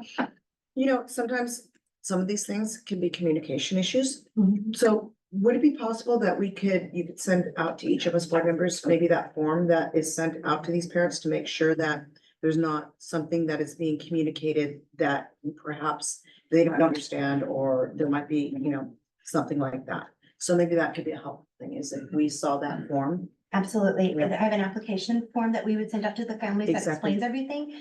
And then we've also designed a calendar that shows when they turn 5 and it shows which category they fit in, even showing the category for the families that wouldn't even be able to enroll until the following year. So, and then next year, we won't have this staggered dates because just like kindergarten has certain dates and first grade has certain dates, TK will have that as well. So, but does that then cause some disconnect between the students who would be eligible if they were like born a year earlier? You see what I'm saying? Is that gonna cause any sort of disconnect, like somebody's gonna be following left behind? Or the math is, so like, let's say if you're gonna be doing the dates are going to be, you're saying they're staggered now, right? No, Right. the state gives us the dates. Right. So the state has identified what the cutoff dates are for TK right now. Right, And but so, I'm sorry, by staggered, I meant how they rolled it out. Yeah. They did a small group, then they extended the next year, then they extended the next year. Next school year, 25-26, will mirror just like we currently have, where if you're born on between this date and this date, you're first grade. This date and this date, Right. you're kindergarten. so what I'm wondering is, between this year and next year, will there be a cohort of children that will fall through the cracks that will not be eligible for TK? there is a small cohort, just like there was this year. Mhm. And so those students who fall within that cohort, the thing about the students in that cohort is we don't get ADA. We don't get paid for those students to be in I see. school until they turn the age. I see. And so they won't turn the age until June 3rd and 4th. So we'll get 2 days of ADA for those students. Is it possible though, do we get paid for a certain amount, like if we have the 20? So 20 if the students? classroom had 18 students, but it was really 20 because we had 2 early admission TK, we get paid for the 18 students for the entire year. And then we get early admission TK for the 2 dates of June 3rd and June 4th when they turn the birthday. Okay, But there's another nuance to that. The other nuance is, if we were to fill the class, we had 18, and we filled it with the 2 early TK. Any parent or family who moved in that had an age eligible TK would not be able to go into that program. They would have to go to another school, even though they moved into that neighborhood school. So we have to think there's a lot of But ramifications to don't we this. do that with every other grade at every other school, every single year? Well, only if the class is completely full of age eligible, is my point. What I'm saying is, if a grade is full at all of our schools, Yeah, there would be. and they overflow. come in to register later in the year, we send them to a school where there's room. There would be the age, I'm referring to the age eligible students. And so ultimately what this comes down to, I don't know if you want me to talk about this now, President. No, actually, no, we still Oh, have oh, questions, oh, and then okay. we're No, going I'm to not done. discussion. I'm not I don't want to Yeah, we interfere. still have questions. I wanted to, I'm Oh, not, I haven't, I'll come back to that later. yeah, but I'm just wanting to make sure, are we Mhm. working on solutions for this? Yes, Okay, and I'd be more than happy to address it, but I don't want to interfere with your process. there you go. All right, thank you.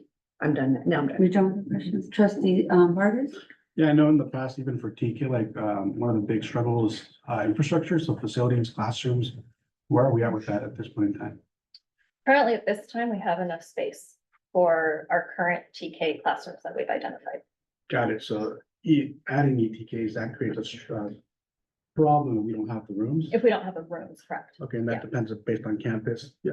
Campus enrollment, all of those things. Got If we get more students over enrolled in TK and we have nowhere to put them, we have to think about another space and things like that, so. Got it. And looking at the TK data from this last year are like what's the attrition rate? Like, do we keep 100% of them throughout the year? Like, do like parents pull them out because they see? They stayed in the whole year. What we'd have to go back and look at is, did they enroll this following year in Kinder for us?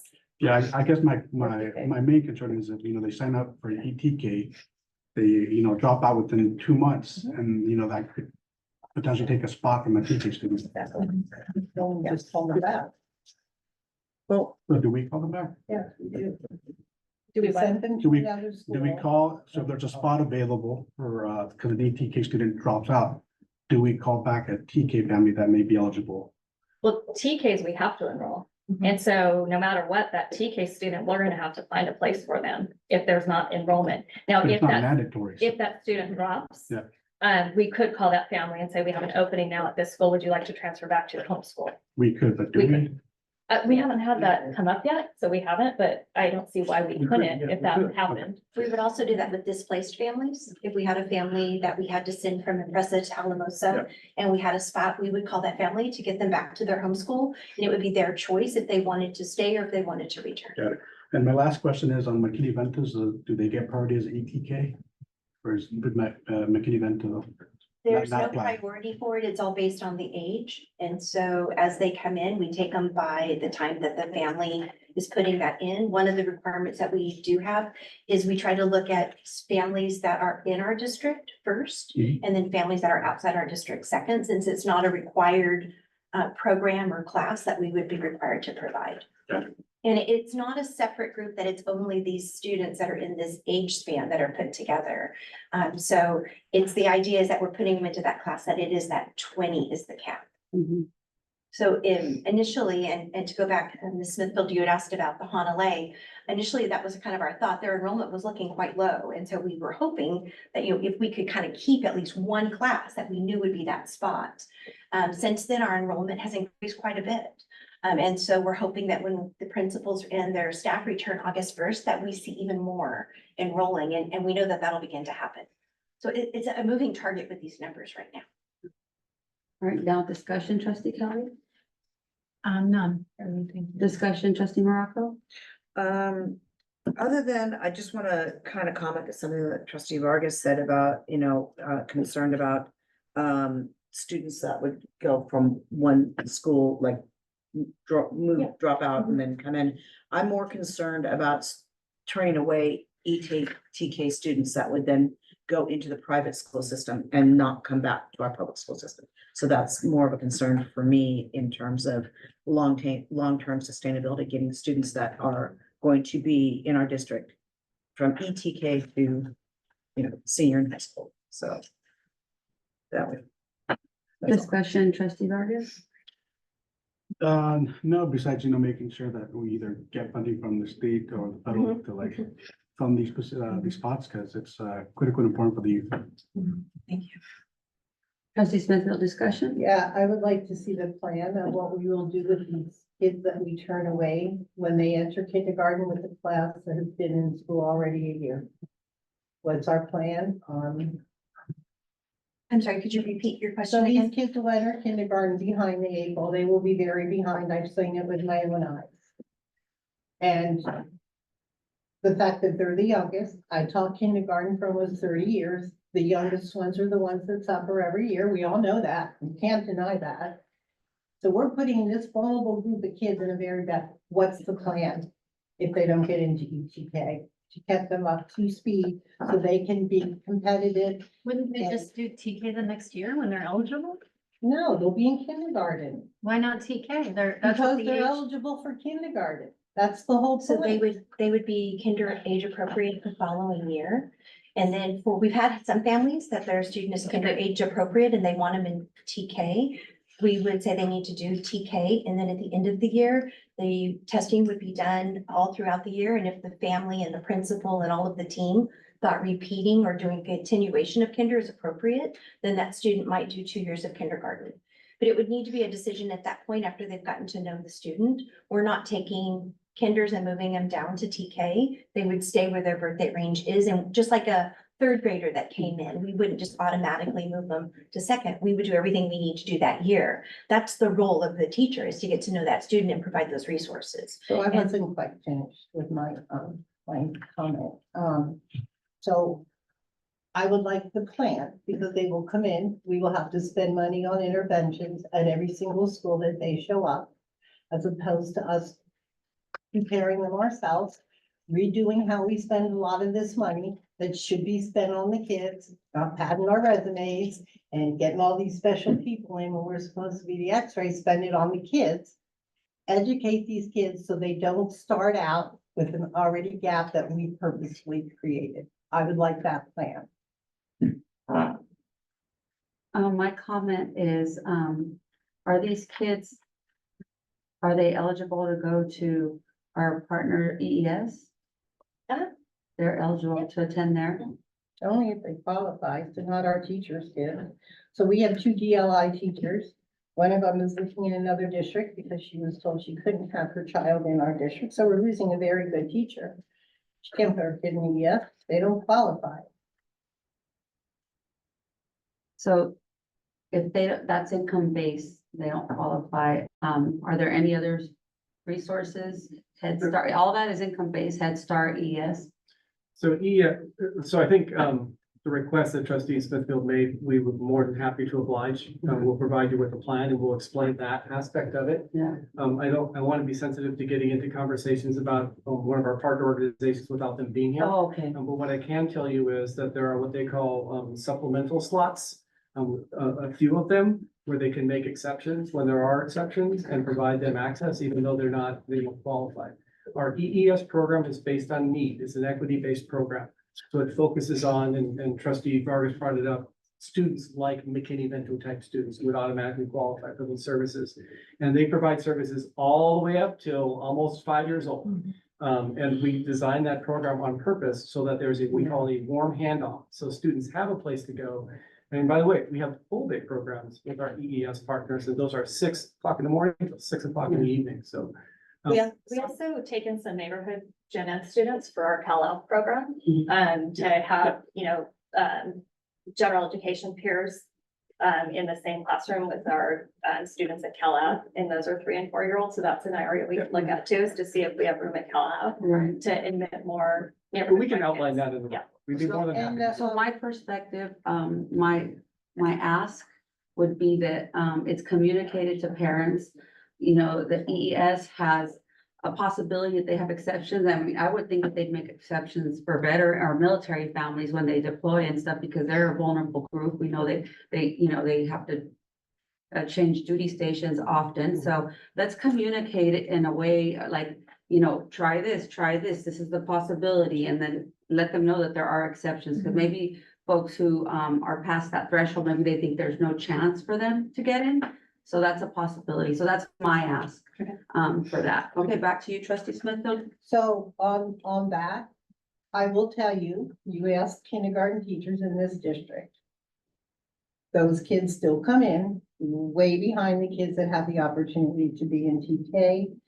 And if we are only gonna look for things for those students, we are not practicing our equity policy, because equity is for all students.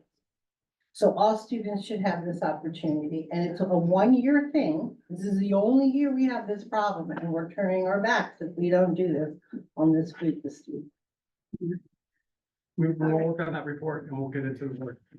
Okay, so it's time for a bathroom break. We're gonna take a 10-minute bathroom break. Thank you. Thank you. We'll be back at 8:55. I'm gonna reset the cameras here. Yeah, Fix that.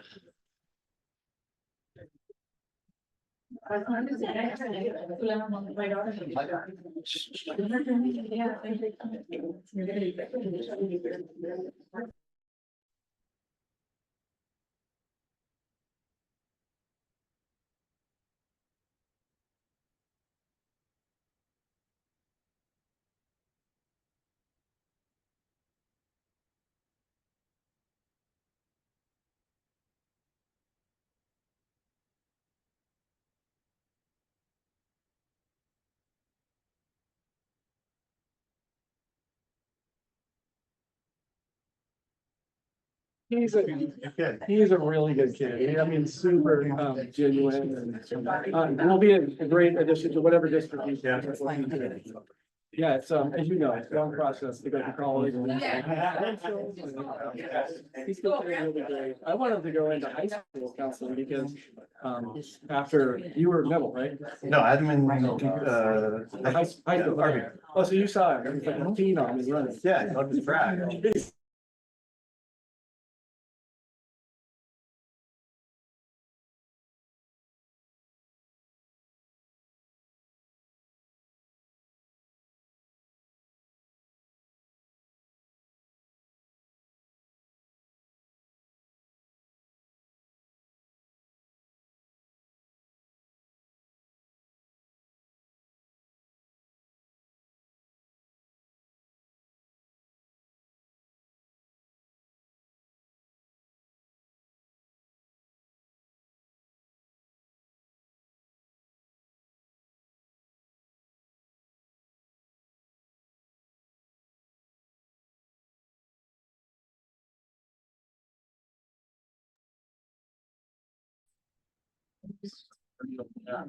Excited. Right. Yeah, we're halfway done. Yes, we'll be done in this year, so it's November. I started hiring. I didn't do the one. Yes. Already signed up. In addition to different credentialing, there's actually some collaborative sections that you might want to get involved in. We're trying to create a bench and pathway so people can get the credential and see if they don't just have to go out in the big world and figure it out themselves. Yeah. Because I replied to her. No, please do. Please reach out. And that's great. Yeah, personally, yeah, she's here. Yeah, I saw it. Yeah, but that's exactly what we're trying to do. We want administrators that live in the district, right? So the three administrators. And that's what we have. We're very consistent about hiring the people that we train. So connect with us. And or just email me and I'll connect you. But we want that. Perfect. Place at high school level. Good to see you. Good to see you. My. I usually go to scouts.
on live.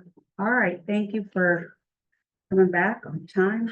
Next on the agenda is 10, the consent calendar. Items 10 through 15, all matters listed on the consent calendar are considered by the board to be routine and will be enacted by the board in one motion.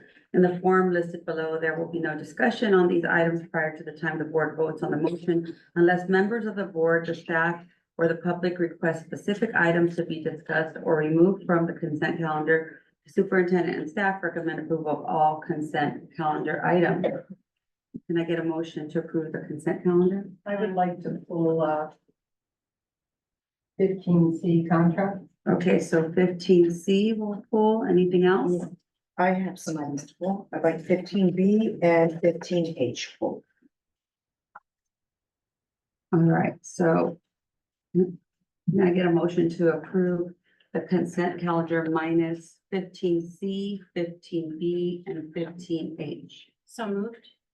Moved by Second. trustee Kelly, seconded by trustee Vargas. Any further discussion? Seeing none, all in favor of approving the consent calendar minus 15C, 15B, and 15H, say aye. Aye. Any opposed? Any abstentions? It carries, the motion carries 5-0. So 15B is first. Approve new positions to be added to the 2024-25 budget. Here's those other ones. It's a really quick question. It's just a quick. Do we have people already lined up for these, or are these new positions that we're just gonna be? We have already hired these positions. Perfect. So when we created the new TK classes for this year, this was not put on the new positions. Okay, And so this is kind of cleanup on that, and they are hired and ready to go. okay, awesome. That's my only question. Any other questions? No? Oh, None? that's fine. All right, seeing none, can I get a motion to approve 15B? I move we approve 15B. Second. Moved by trustee Morocco, seconded by trustee Kelly. Any further discussion? Seeing none, we'll take the vote. All in favor of approving 15B, say aye. Aye. Any opposed? Any abstentions? 15B is approved 5-0. Next is 15C, ratify and approve contracts. Who wanted that pulled? Okay. And I have an item on there too. both pulled it. Okay. Who's took first? Who wants to go first? You go first. You want me to go first? Mhm. Okay, so I'm going to consulting, page 111. Inflection. Provide strategic support and coaching specific to the implementation of school performance framework centered on the district's learning portrait. And I have specifics of exactly what they're gonna do. Christina, The scope of work. So Inflection works mainly with our secondary school sites. Working on A through G implementation. They're going to be helping us look at some work we need to do around Edgenuity. As well as some course offerings we need to make some adjustments to as we do A through G. So they're really going to help us with secondary support implementation and facilitating some of those meetings. So,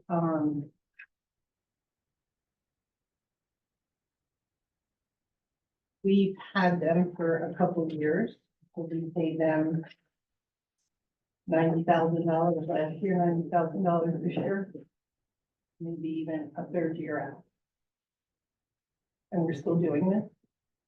Do we see the needle move? We are seeing the needle move in secondary Well, we haven't seen it. Nobody's showing us those results.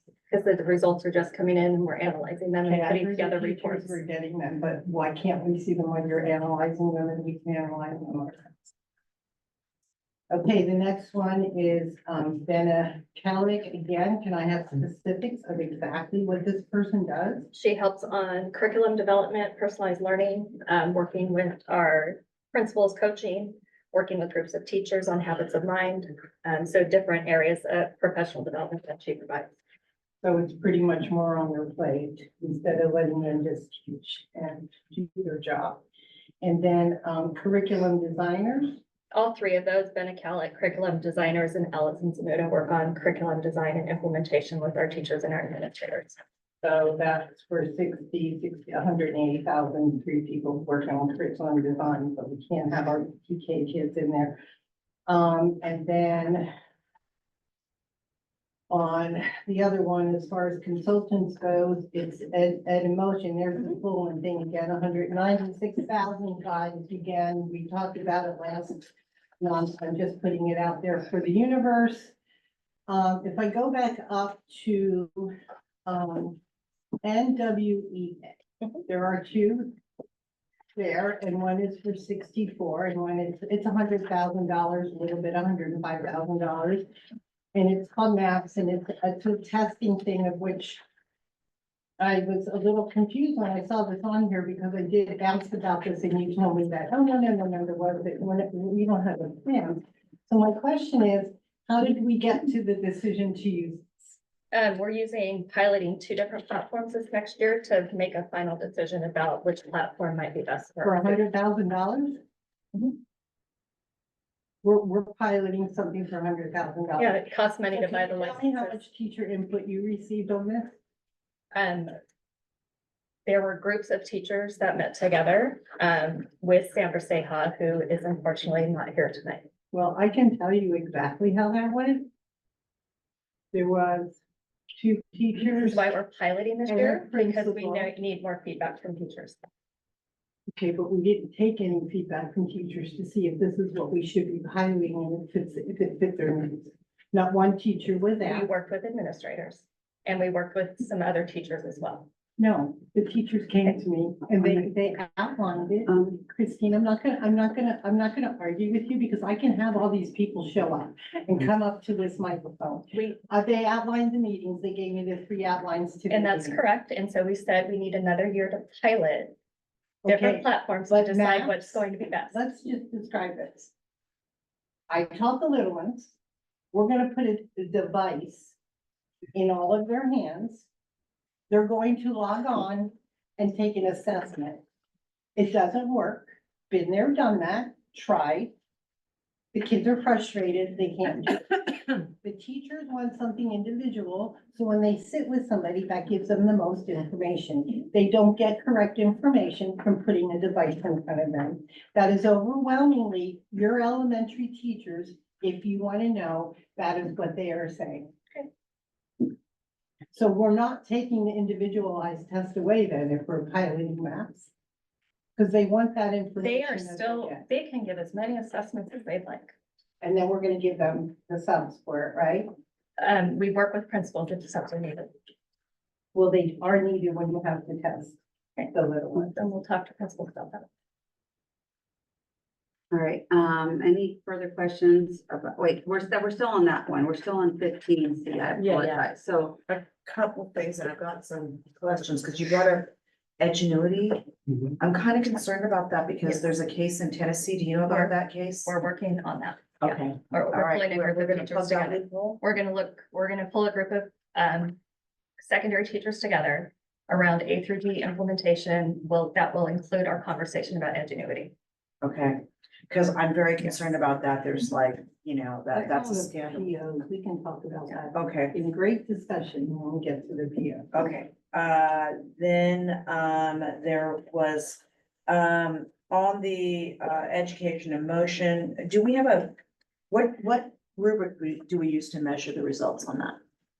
What rubric do we use? Well, how do we measure the results? Let's put it that way. We observe implementation and look, to see what teachers are doing. And see if this is effective. Yeah, and this year we're building our own internal capacity as part of the training we're having this year. So it's a trainer model. So we're building internal capacity. So we shouldn't have to have them the following year. All right, thank you. And then I'm gonna go on to some, since you're here, I'll ask this one, even though it's kind of gonna go out of order. Marion County Office of Education, that $20,000 is in the 23-24, and it's on this. Is this something that we already Yeah. paid? No, they're giving us money. So they Oh. want to give us money and it's Well, $20,000. they can give us money. Okay. then. You know what, could we, in the future, could we put like maybe parentheses around that so that that kind of is noted as not an expense? Sure. But credit. Okay, and then I got some Sean questions. The 2 for Western Environment and Safety Technologies and Western Environmental Services. Okay, so let's go for the first one, which is open PO service contract, for lead, asbestos, water testing district-wide, okay. I'm assuming that does not include Bobier?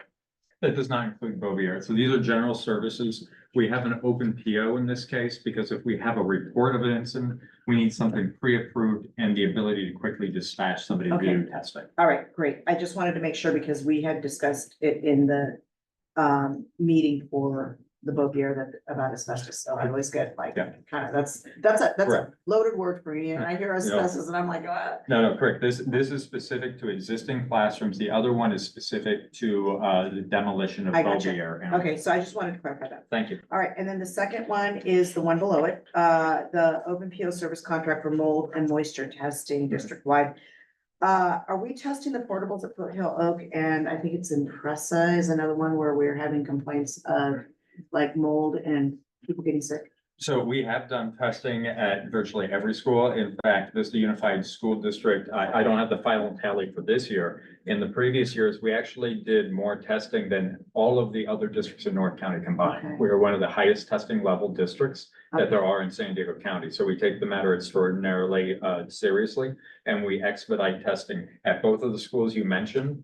We have had testing and mitigation services out this year. In fact, at this moment, the Foothill Oak project is regarding IAQ issues that are being addressed. Awesome. And then does this organization do the mitigation too, or is that a separate one? No, that's separate. So we do our testing services separate from the people that remediate and mitigate on the Okay. service. So that way we don't have somebody doing testing that may benefit from that testing directly. So it's a testing service, then a separate contracted service. Okay, thank you. Thank you. I think that's all of my questions. So 15C. Let me just do one more. Let me just look at the last page and make sure I didn't have anything on that. I'm pretty sure I didn't. Nope, we're good. We actually did. I do? Strategic kids. Oh, you're right, strategic kids. I forgot about that one. Yeah, okay, so hi. Just, where is it? Because I gotta find it because I have a question right now over there. For strategic kids, there it is. I wanna make sure that we are going to give those jobs to our classified employees first. 100%. 100%. And if there are any that, and we actually have in our first newsletter, another reminder Good. that everybody can do that. We've done it every year, but we'll do it again, because we definitely want to make sure they do. That is my question. We have a lot of kids going to programs. Yeah, I know. Thank you. All right, I make a motion to approve 15C. Second. So moved by myself, trustee Alvarado, seconded by trustee Morocco. All in favor of approving 15C, say aye. Aye. Any opposed? Nay. All right, any abstentions? The motion carries 4-1. And next is a 15H, approve revolving cash fund payments. Another quick question. Is that a Sean question? That or- would be a me question. Okay, I just want to know what these are because they're on the consent calendar always, and I always approve them. What are these for? Because like, I'm looking at them and, I don't want to call out anybody's names but Sure. I just want to know what this is for. Sure. So these are two specific items regarding revolving cash. In one case, the report that you're given, and I appreciate you not calling out anybody's item. We are required to put their name when they receive those items. In one case, these are generally what we would call in business petty cash items. They're things that are drawn out, whether they be for trips that are made. For example, you'll see on one listing, when we have bus drivers make trips, they purchase their meals. Sure. They purchase that meal, it needs to be reimbursed. So we get them that in a revolving cash fashion to get the money back to them quicker.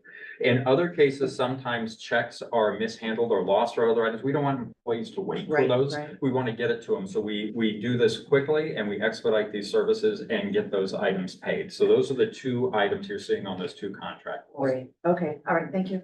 Thank All you. right, I make a motion to approve 15H. Second. So, motion by myself and seconded by trustee Morocco. Any further discussion? All in favor of approving 15H, say aye. Aye. Any opposed? Any abstentions? 15H passes 5-0. So now we are gonna be on, our discussion and, oh no, wait, we have to vote. Wait, we already did that. Sorry, we got the consent calendar. We did pull these three. So I'm on 16A, approve the 2024 LCAP federal addendum. Excuse me, President Alvarado, I think we still need to approve purchase orders. Aren't those standalone? 16B. They're now That's on, included. No, it's on it should be on 16B. action. It should be Oh, on- 16, okay, sorry. We always put it on action. It's usually right after consent. Okay. Okay, sorry, my mistake. All right, 16A, approve the 2024-25 LCAP federal addendum. This is procedural. This is part of all of our federal funding that you saw in our blueprint and our LCAP. We have to provide an additional report to the state that pulls out and shows them how we actually are spending those funds within our LCAP. So this is just a summary report that we send to the state and then it goes along with our CONOUT, which gives us all of our federal funding. I make a motion to approve item 16A. So moved. I'll second. So it was moved by trustee Kelly and seconded by myself. Trustee Alvarado, any further discussion on 15A? 16A. Excuse me, 16A as you were on 16A. Seeing none, we'll call for the vote. All in favor of approving 16A, say aye. Aye. Any opposed? Any abstentions? The motion carries 5-0. Next is 15, excuse me, I keep saying 15. 16B, ratify and approve purchase orders. I have some questions.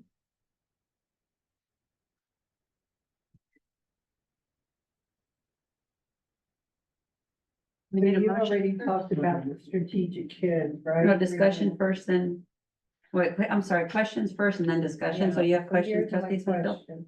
Trying to find them. I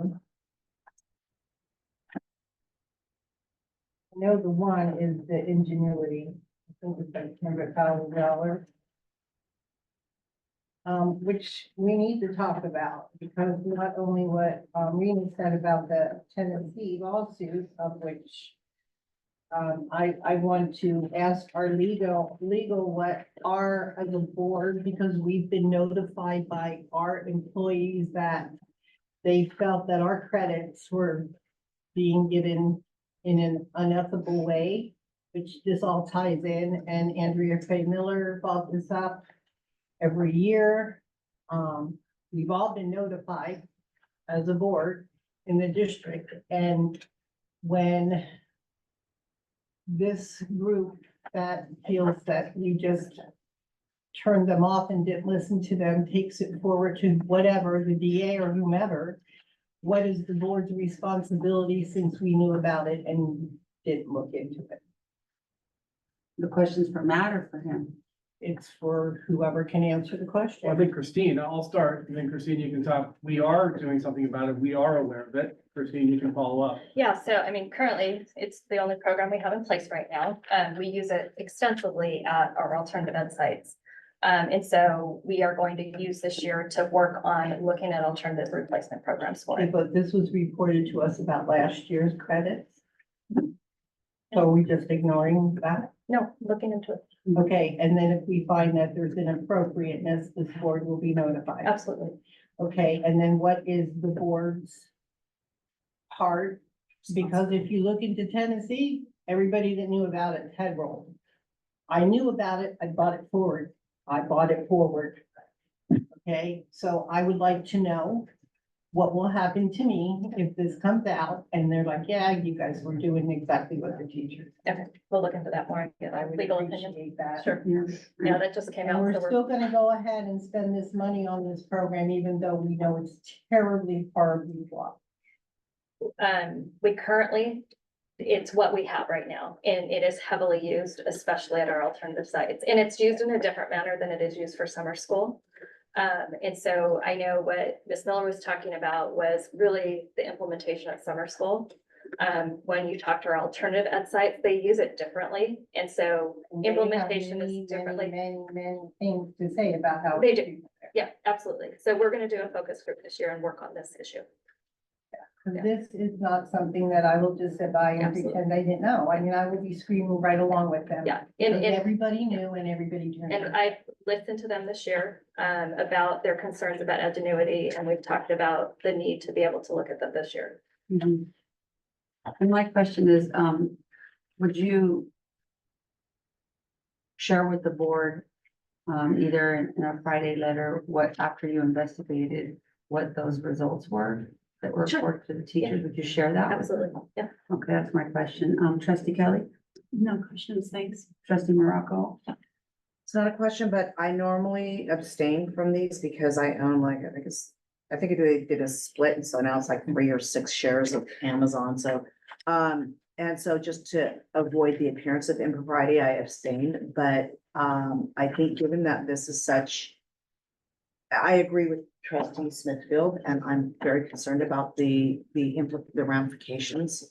And I can't in good conscience vote to spend the money on this program, this Edgenuity. So I will be voting no on these today. So I just. Questions, trustee, Vargas? No questions on mine. All right, any further discussion?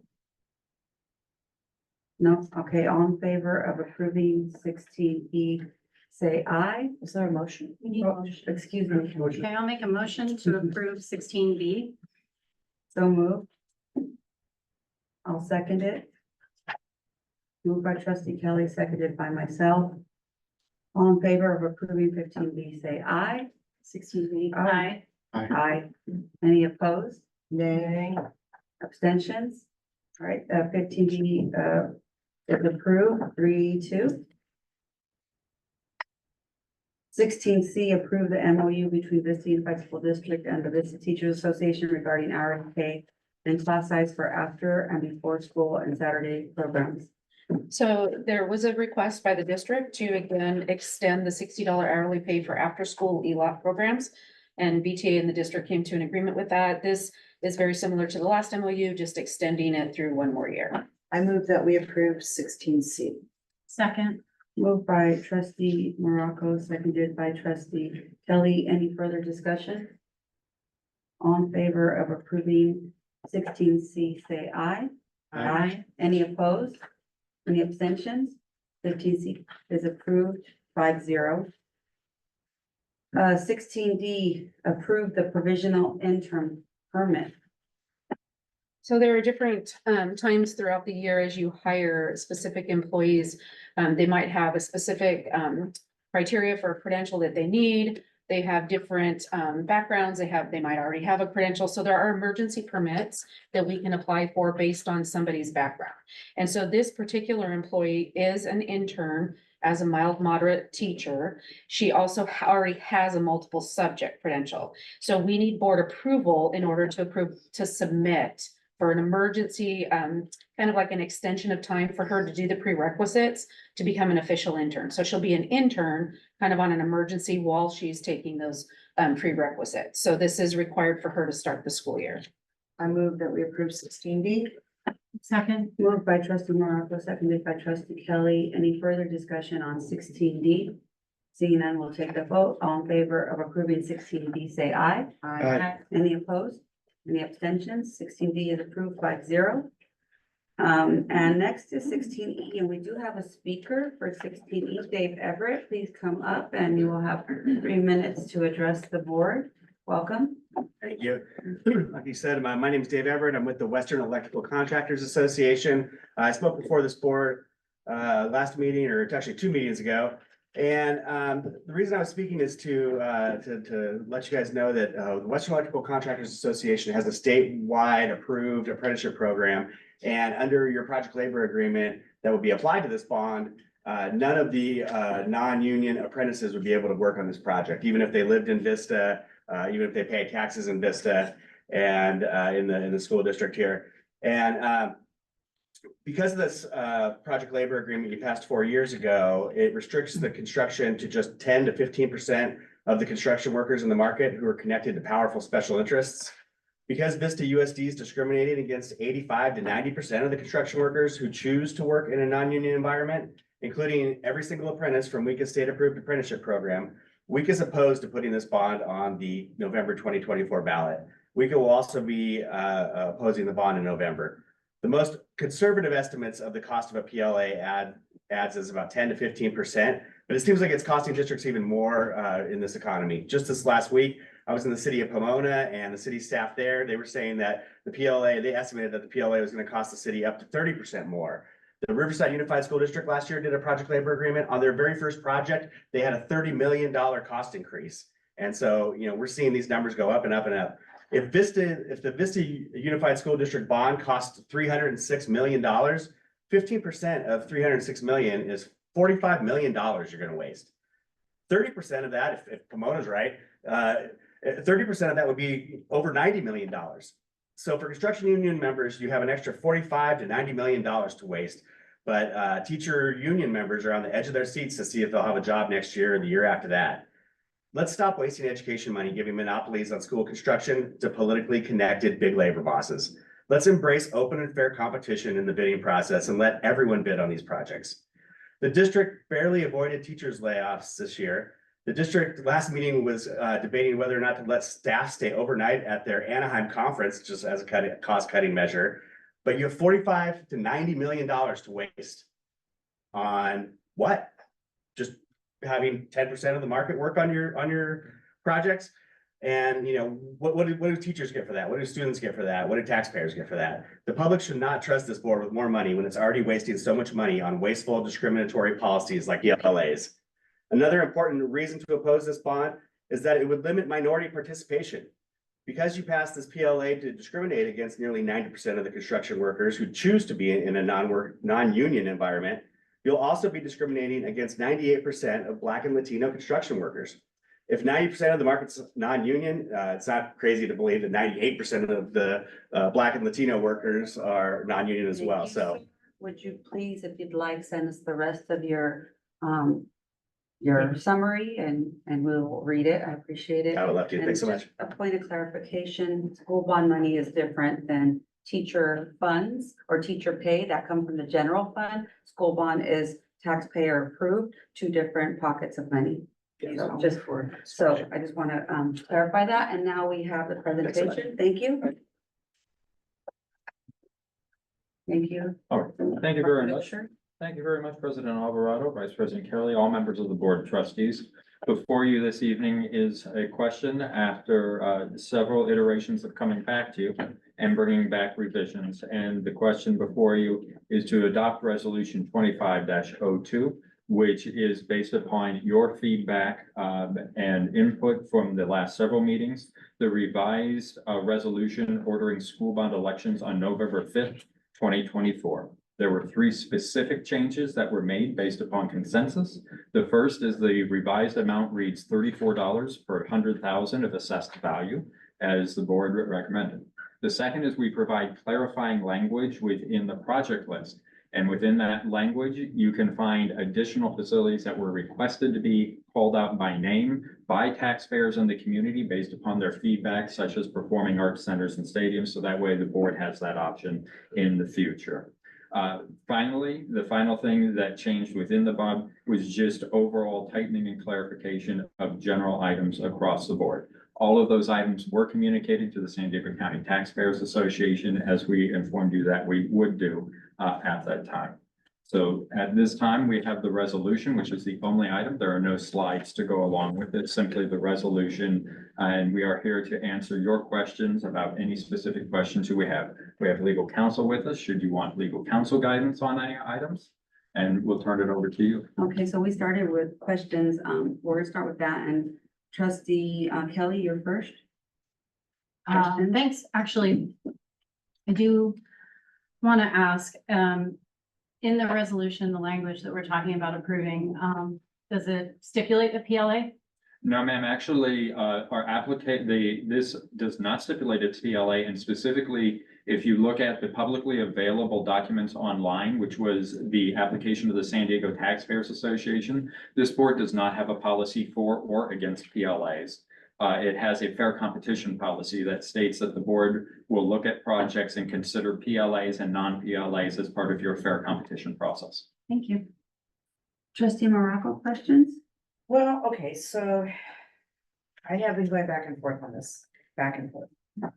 I'm bothered by something. Last month, we, on PPC, we got rid of our, one of our program manager. Okay. That bothers me because if this district really thought that, and the citing was because we're down to one large project. I'm bothered by that because if we thought that this bond was gonna pass, wouldn't it have made sense to keep her on until we start, because she was amazing, saved us. everything came in under budget, most things, not Vista Magnet, but most things came in under budget, ahead of schedule. And it seems to me that if we were planning on a bond passing and with having all these new projects, that, we would, have kept her on board. So, I really would like you to explain that to me, like how we could be saying that we think that this bond is gonna pass. Sure. And I do have more questions though after this. Sure. So typically when we have bonds of this nature, first of all, this bond's money and the existing bonds money and general fund unrestricted, these are actually three separate pots of money. So when we talk about the management of Measure LL, we have to talk about funding those items from Measure LL and looking at that particular thing. And it is correct to say that we have a reduced project scope at this time, and therefore typically you shrink the staff that is responsible for that. We don't have a minorly reduced item. It's not just that we have one project that we're managing. It is a large project. There's still two people involved in that project, but we're not doing long-range facility master plans. We're not doing facility needs assessment. We have a whole host of things, and I'll forever be grateful to the individual that helped us with all of those items. So that's correct. Within LL, we do have a dramatically reduced scope. Typically, after you pass a bond, you will then at that point ramp up the staff. If you look specifically at the sales schedule for this bond, the first sales in 2025 towards the end, at which point the voters may approve this bond, you would start the process of ramping up. Second, this bond specifically has a 90-day reimbursement clause or 45-day reimbursement clause. There are projects that are happening right now that actually would be the first projects for this bond that would go into this bond. So those items that happen now can be reimbursed out of the bond from the first sales. So that technically the first bond projects, which would be Vista High School or RBB high schools for their stadium, would qualify within this bond and already have had project plan. But wouldn't that mean that the program manager then could have been, you were just saying that the program manager was paid out of bond LL? We paid that out of Fund 40 for that account at that time specifically. But the group that was contracted for Measure LL chose not to bid on any other of our other projects. They're not approved to move forward on anything else other than an LL project. They had 3 years ago the opportunity to bid on other items and chose not to bid on them. Therefore, they can only be funded and they can only have their contract renewed out of LL. Should we go forward with this bond and it should pass, we would have to make critical decisions for staffing the bond. One of the decisions on the book would be, do we choose to internally staff items and augment staff with people that are on our staff for long terms? Or do we feel that we would want to go ahead and outsource and continue that practice? At that time, we would put a bid out and other companies would come in to bid. And then my other question would be, have we reached out to our teachers union to see if they're gonna support this bond? So the answer is we've had conversations with the president at this point, but we have not engaged in formal conversations until we get official feedback from the board. Well, I mean, doesn't that seem like, wouldn't it, if the teachers were supporting that, we can't pass this bond by ourselves. We would need our stakeholders, our teachers, our parents. And if we haven't really reached out to garner their support, then how viable is this bond? We've made contact with the leader of the BTA and had those initial conversations, and the feedback is that they're ready and willing to sit down and have a conversation about it. That's not what they're telling me. Actually, that's not what I'm hearing. Okay, all right, I'm done. Those are my questions. Trustee Vargas? Yeah, so time on, so you're saying Rancho Buena Vista, Vista High.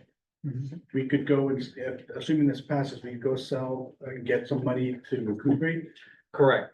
So part of the discussions in the development of this particular package is that we put in a clause that you can retroactively from the date of this date, should you choose to pass this item, you can look at projects that were passed before it. You can move those out of things like developer fees, Fund 40 and other items and place them within this bond if they met the criteria for the bond. So that would free up those funds for other items. Got it. And specifically for this, you had meetings with the Taxpayers Association. Can you give us a sense of what you're feeling or have they back to us? Sure. So we've had several meetings with the Taxpayers Association, and we did engage this Tuesday, Dr. Doyle and I, with what's called their defense with their education council. This is sort of a formal process that they go through. Their feedback is that Vista Unified School District was extraordinarily well prepared, well planned for this bond, and that it was an exemplar of an application. They plan to get back to us in the next few weeks. They have to go through their own board process where staff makes recommendations and their board has to vote on the final item. They will provide us with some information after their board votes. It's not a public board like this board, so the meeting doesn't take place in public. They will give us a early acknowledgement of what they will happen and a timeline for when they will make their public announcements. Got it. Another question is, the governor has proposed the bond for facilities for the November election as well. And so, Dr. Dodd, I believe we have some projects that are off the list that we never funded. Can you remind me what those projects are? If there's Point of order, is that on top of That's not part of it. I'm sorry, state your question again. Are there projects that we could use with this bond, assuming it passes, that we get matching funds from the state bond? We're already in line for many projects, and we can provide that in a Friday letter. Perfect. That's Proposition 2 you're referring to. Thank you. Proposition 2 requires you to have local funds on the book in order to qualify for funds for them. Without local funds, you may not qualify. Thank you for It that. doesn't necessarily mean we would be awarded the funds. It just does means that not. We're in line. And we can provide more details in a Friday letter. Trustee Smithfield, questions? Yeah, so, are we just doing questions or can I? Questions first, and then we'll go back and do discussion. I don't have a question. Okay, right now back to discussion. So we'll start with trustee Morocco on discussion. No, I think it's trustee Kelly. I don't think. No, she started with, Questions. I'm So alternating it's- today. Okay. I'm alternate, questions, Okay, discussion. I'm alternating. I am really leaning toward, I'm not voting for this bond. I have serious misgivings about it in terms of the viability of it. And that's why I don't think that we should, I really don't think we should spend more money on a bond that's not, that I really have, I hope I'm wrong, honestly, because I know I've gone back and forth. It would be so good for our kids. It would be so good for our kids. But I just don't think it's gonna pass. And so I'm gonna be a no on this. Trustee Vargas, discussion? Yeah, I think what we're voting on is to give voters the option to decide for themselves if this is an investment that they see, and if they don't, they can decide that on the ballot. So I'll be supporting this bond. Looking at the infrastructure of our school facilities, I know we need it. That's not a question that, is in doubt, but I do think, we have to present this opportunity to the voters and go from there. Trustee Smithfield, discussion item or I discussion? do, I am having serious misgivings because of unilateral decisions that have been made in the past. And that is because I have been part of this team for over 2 years, and so has my predecessor from the beginning. And anytime there were decisions to be made, such as what we did with PPC, the group was involved. This was a unilateral decision. It was never discussed. I have my own theories of exactly why that person was let go, but let's do this. We kept two people who worked under her, who she gave them their direction. She helped us with the bond. She went well over above everything. And this huge unilateral decision was made for what I am convinced has nothing to do with what you said. The second, part is when we started this first bond, LL, and it passed, and then we started after our old admin went, and we realized what a disaster we were in because we left our people in charge of everything. So you're new to this position, Dr. Loescher. Just gave you a new position. So you have your old position. Now you have budget, which you're just learning. You have purchasing, you have finance, and then we're putting the bond on you. It didn't work the first time. Nothing against you, and we had to pull it apart. So unilaterally, again, without any discussion, we're gonna say, oh, we're gonna do this, and we're gonna put it on Sean's plate, where he's just in a new job and learning it. So to me, my question is with my distrust with the people making these decisions. here. Okay, so I will not vote to hand over taxpayer money when this is how business is being conducted. So, And I was all for the bond to begin with, but not anymore. so, we have $1 billion worth of work that needs to be done in our schools, according to our long-range facilities master plan. Some of the schools, you know, were built 60, 70 years ago. We need modernization, we need upgrades with ADA for, our students who are, special needs students. As a teacher, those concerns, you know, about portables at school sites, safety issues with, you know, fire safety, mold in some of the old, you know, portables, or even though they might test for positive, but just, you know, those portables are meant to be 25 years and some of them are going on 30 and 40. So we are in dire need of, more funds, and the only way that we can access those funds, because we can't fix classrooms and schools with the general fund, is to put this bond on the ballot. And yes, the voters of USD, the voters in our school district boundaries, they will be able to decide. And so, you know, voting to put it on the ballot doesn't mean we're deciding. It means the taxpayers and will be able to decide. It's really important that we modernize our schools. It's really important that we make them safe. It's important that, that aesthetically kids have a place that's beautiful, like the conditions of their structures of their schools, it matters.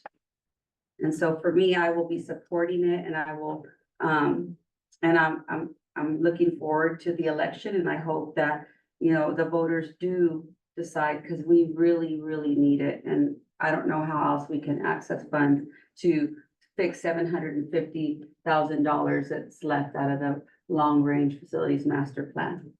$750 million, right? That's $750 million that's needed. If our first bond was what, Measure LL was 247. 247, so about right with that, There was 1.1 billion in excess of the 247 million. Oh, in excess, okay, As of so, a year ago, there may be more now. yeah, The current amount is $1.2 billion. and yeah, the time is now. The time is now, in my opinion, so I will be supporting it. Trustee Kelly? Yes, I will be supporting it for reasons stated by, trustee Vargas and yourself. And additionally, you know, I've listened at every meeting and looked at the presentations. And I have a sense that this is the right moment.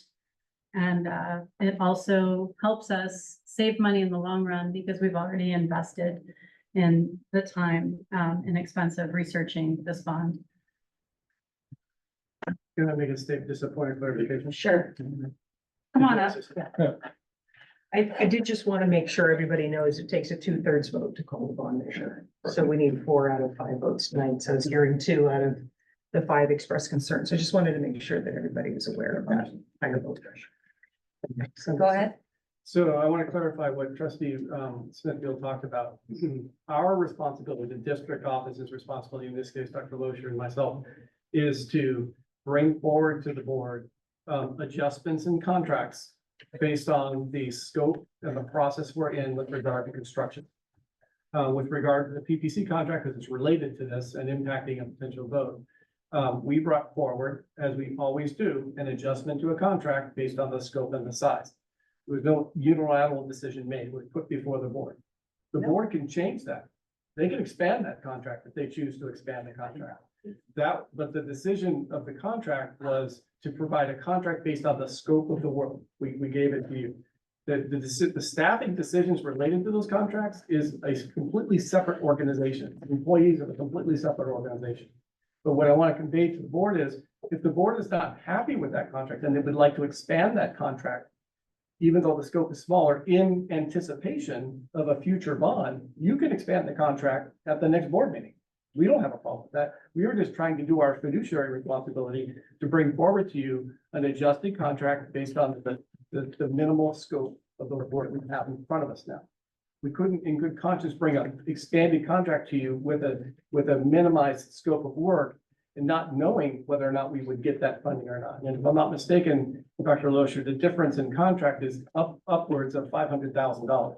It was over $500,000. So again, I just wanted to put it forward to the board. You can always expand the contract again if you feel like that's necessary and we would like a bigger contract. We're more than happy to make that adjustment. We were simply trying to do our fiduciary responsibility to address a contract based on a smaller scope.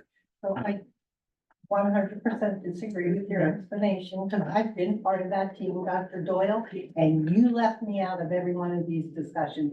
I have been in every one of your discussions.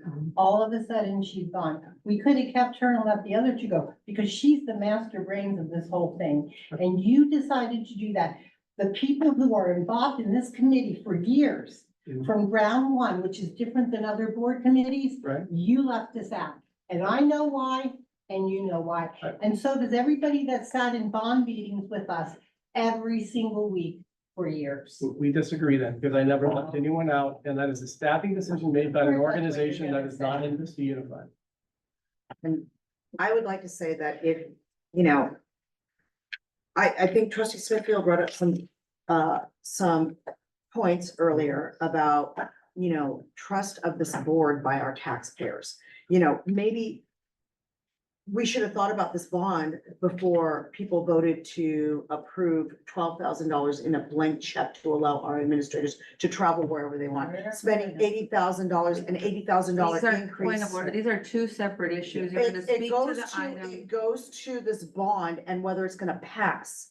That was my point, is that it's not gonna pass because this body, this board has lost the trust of the public because we have been fiscally irresponsible with these funds, and it has nothing to do with PLAs. It has to do with our budgeting, and you're asking this board to be entrusted with multi-million dollars when we've made bonehead decisions in the past, just this year alone. Yeah, and I wanna, our CBOC gave us a report that was in line, that Measure LL was spent the way it should have been, and they're an independent organization that oversees how we use Measure LL funds. That was undergraded. Okay, so but she's saying, trustee Morocco's saying that we misspent the money. No, And she No, I didn't say that. I say the way that we have spent our budgeted funds this year has been irresponsible, and the public opinion is very distrustful of us. That is what I'm saying. And what Rosemary said is correct. Grace kept us on budget. With her gone, it's just like, it's wasteful. So I'm very even more sure of a no. Yeah, and I'm really sad that, we're gonna let one person or position, it's a position, We it's really not, shouldn't it's be a, talking about an okay. individual in open session. but that's gonna prevent, Yeah. allowing the voters to choose. And how detrimental that would be to our students and our staff that are working in our facilities that are so old. Then maybe we should have thought that maybe putting everything back on one plate like we had before, and we had to spend months of meetings to figure out how to do it. Maybe we shouldn't have done that, or maybe we should have had a discussion. Which we didn't. It was done. It's over. And then you want me to say, yes, the kids need this. Of course the kids need it. I've been working this 4 days a week for years, every single day in meetings over there. I know kids need it, but I also know that we've been spending money in that LCAP, and people have been coming out, like even people without kids. Point of order, this, So, yeah, It all has to do with how we spend money and why two I'm different voting. funds. Two different voting. Trustee Kelly? I would implore both of you to reconsider, because it's a matter that should be put to voters to decide. Let the voters vote. Let the voters vote. Why do two individuals get to speak for the entire voting community of Vista Unified School? Oh, I guess you're not the majority anymore, right? Right now. I'm not Point sure. of order, Yeah. trustee Morocco, Point that's of uncalled order. for. No, it's not. No, it's not. You guys have been bullying us. Our for- values. Our values, let's talk about our values. And kindness. Let's talk about our values. Please have a quick question. Can we please consider letting the voters of Vista decide if they want a bond or not? Can we be big enough people to let the voters vote? Excuse me. I don't think you heard what I have to say. I have been in all these meetings. I see something very I hear you. dangerous. I hear you, I'm but not putting it in front of the voters because I can't say to these voters, give us your money and we'll do what's right with it. So no, I'm I not. think we've done what's right with the Well, I bond money. don't, and neither do they.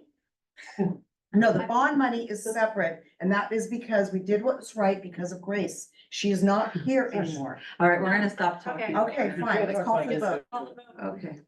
I thought I did already. No, we have not called the vote. All I right. make a motion that we approve item 16, what are we on, D? E. Second. So it's moved by trustee Kelly, seconded by trustee Vargas to approve 16. Any further discussion? I just, any further discussion? I'm just very sad that it seems like there's personal biases and it's being placed in front of what our kids and our staff need. So I'm just very sad about Point it. of clarification, there's economic biases. There are economic biases. This board has behaved completely irresponsibly with LCAP and the budget and cannot be trusted with these funds going forward. There's nothing, it's not personal. It is about, it's economic. Any further discussion? All right, seeing none, we'll call the vote. All in favor of approving 16E, say aye. Aye. Aye. Any opposed? Nay. Any abstentions? So it fails There you go. because it doesn't have two-thirds majority. All right. Next is 16F, Bobier Elementary School Reconstruction Project Builders Risk Owner Controlled Insurance Program. Thank you very much, Madam President. This is the item that was referred to I earlier in the move measure. that we approved item 16F. Thank you very much. Moved by trustee Morocco. I second. Moved by trustee Morocco, seconded by myself. Any further discussion? Seeing none, we'll call the vote. All in favor of approving 16F, say aye. Aye. Any opposed? Any abstention? All right, the motion carries 5-0. Then 16G, approve Bobier Elementary School Reconstruction Abatement Third-Party Testing. Thank you very much. Similarly, this is the item covered in the Measure LL presentation at 16G. This is required for Bobier Elementary School for hazardous monitoring. I move that we approve 16G. Second.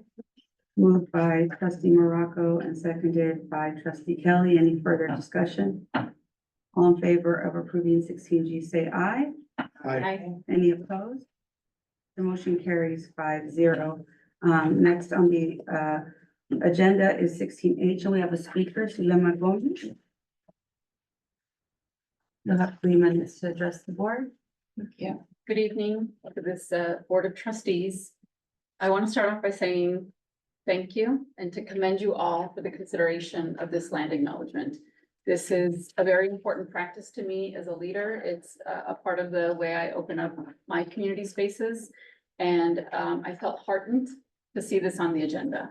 A land acknowledgement is a way that we pay homage and we honor the ancestral stewards of this land. It's a way that we recognize and give witness to the truth and the history of what has happened to our Indigenous peoples and our community. And it is a way to tell future generations that we will do better. I want to encourage this board to really think about the actions that are going to give weight and meaning to this land acknowledgement. If this becomes only a slide, then the words will be lost and our intent will be lost. So I do want to encourage this board to really think about a few of the following actions. Would this board consider really decolonizing meeting spaces such as this. Decolonizing your interaction with each other and decolonizing how you interact with the public. Would this board consider an honorary seat here at this table that would include tribal elders or tribal youth to really sit in power and influence as we look at equity and education? Would this board consider the steadfast work of working with Indigenous elders and leaders in really building equitable practices for Native students that are within our district? This is a lovely statement, but it will lose its meaning if we don't do good work. And so I want to implore you, yes, please vote to pass this land acknowledgement, but have some conversation, not just here across this table, have some good relationship and conversation with the several bands of Indigenous communities that we have here in our county so that we can do better. Thank you. All right, so this item was brought forth by trustee Kelly. I will make a motion to approve 16H. I second. Moved by myself, seconded by trustee Kelly. Discussion, trustee Kelly, starting with you. Yeah, I credit a couple of students for their advocacy, and they were incredibly articulate. And really helped me realize that this was missing. So I encourage us to approve it. Trustee Morocco? So there's a problem with this statement as it exists. This is not the land of the Kumeyaay people, it's the land of the Lucenio tribe. This is all considered that part of that. So I would like to ask that we adopt the same land acknowledgement statement that Miracosta College has. And I have it right here. I did change it from Miracosta to put Vista Unified School District. We could change that how we want. But it says, we acknowledge that the Payum Ko Wishu, I'm sorry if I butchered that, as the traditional land caretakers of the land on which Vista Unified School District is built and its surrounding traditional cultural landscapes.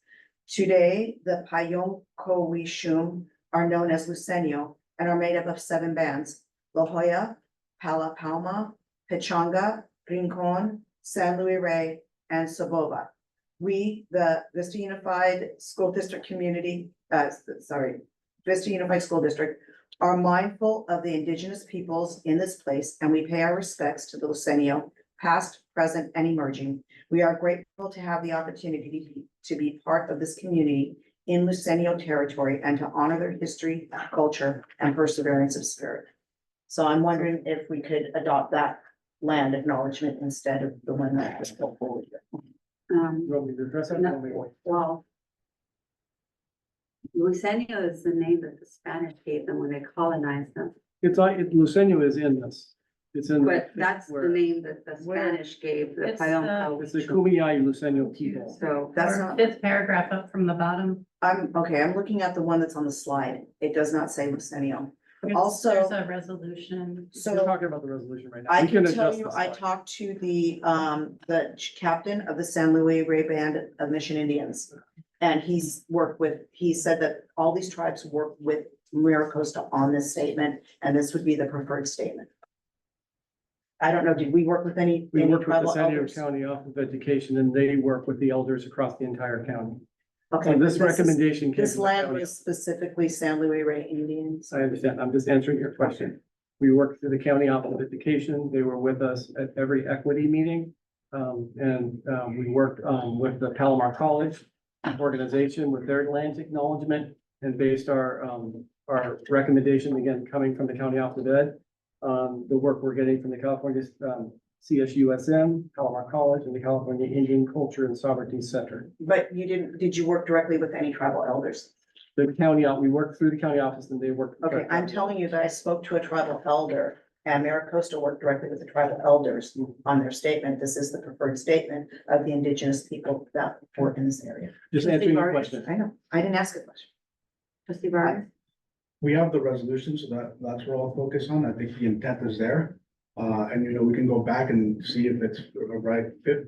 as we have it on the slide deck, or we can modify it, but seeing that we don't have anybody from the community of elders, I think, let's go back, let's put the resolution as of this evening. Okay, so you're saying adopting the one that's in here. That's just a resolution, like the actual English. we can- Okay, On the slide, we can That's- adjust anything on the slide. okay, well, that's an amendment to me. Trustee Smithfield? No, but I think we should listen to the elder. He gave us, I really am fine with either. I'm just glad that we're doing this. But if you spoke with them, we need to honor the information that the elder gave us, which is an elder. He knows more than any of us. For me, I've been to the cultural, center at Palma, I've been at the one at Paula.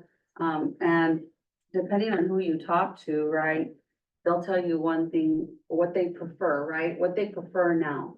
Every band has a different group of elders, but they do have a tribal council, which is their government.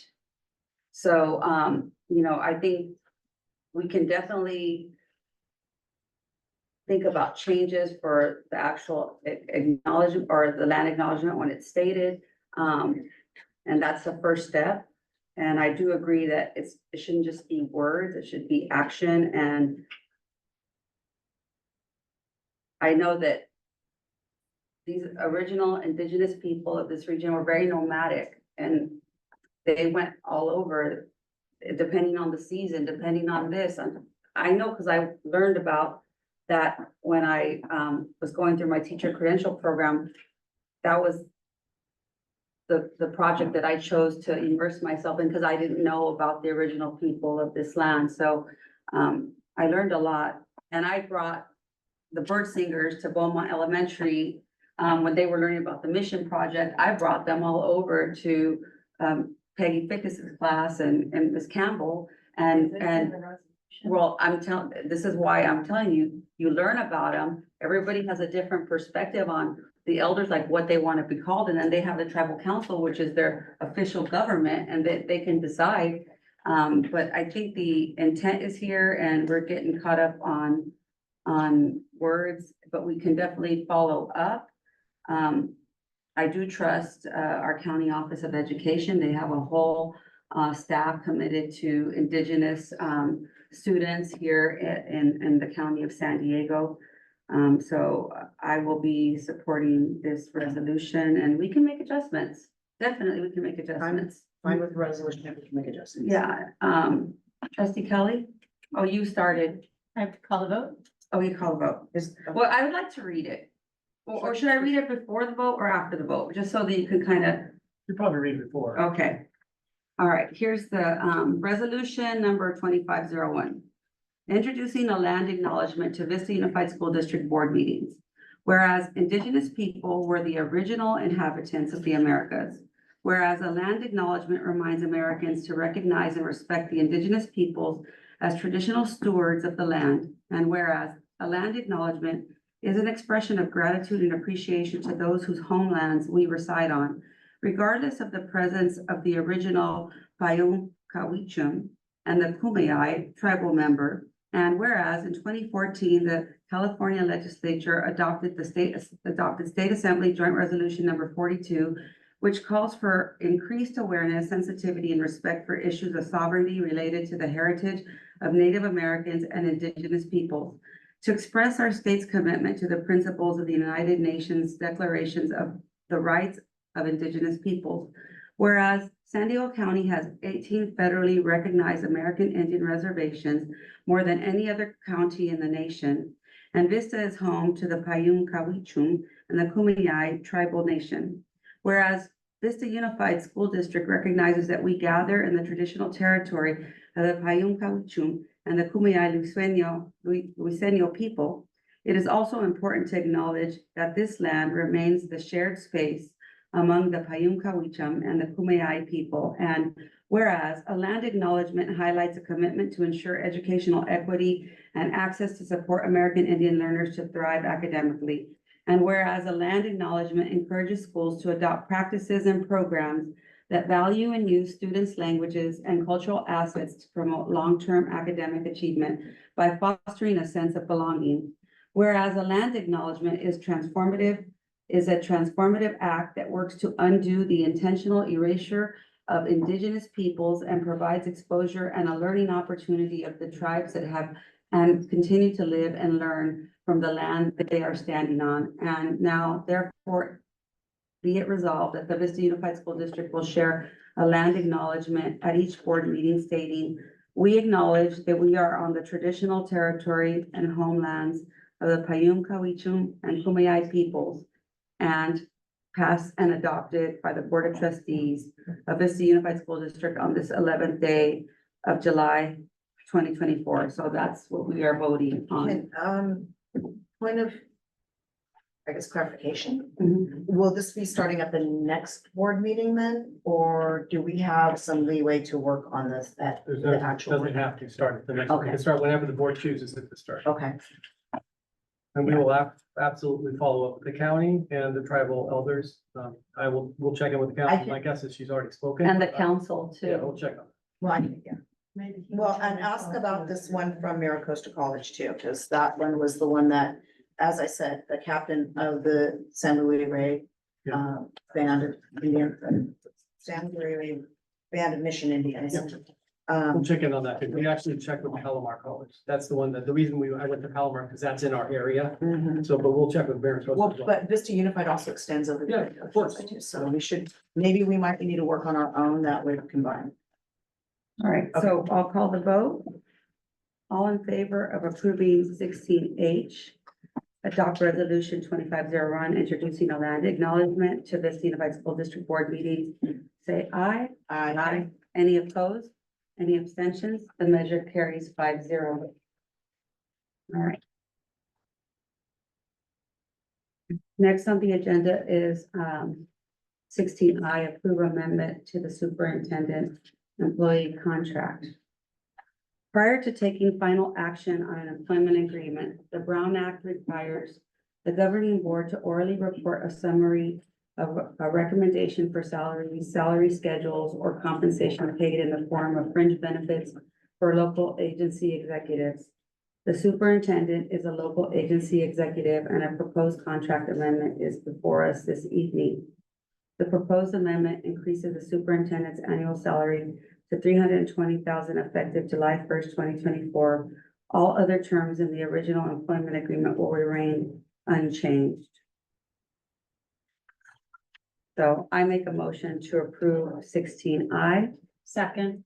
Moved by myself, seconded by trustee Kelly. And so I'll start with the discussion. We settled with our employee groups, and everyone else, our administrative got me too, so I will be supporting this increase of $10,000. Trustee Kelly? Same comments, I concur.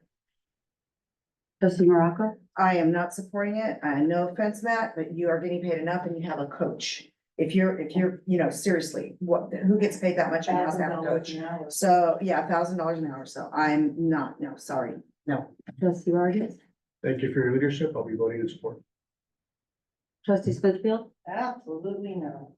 All right, all in favor of approving 16I, say aye. Aye. Any opposed? Nay. Any abstentions?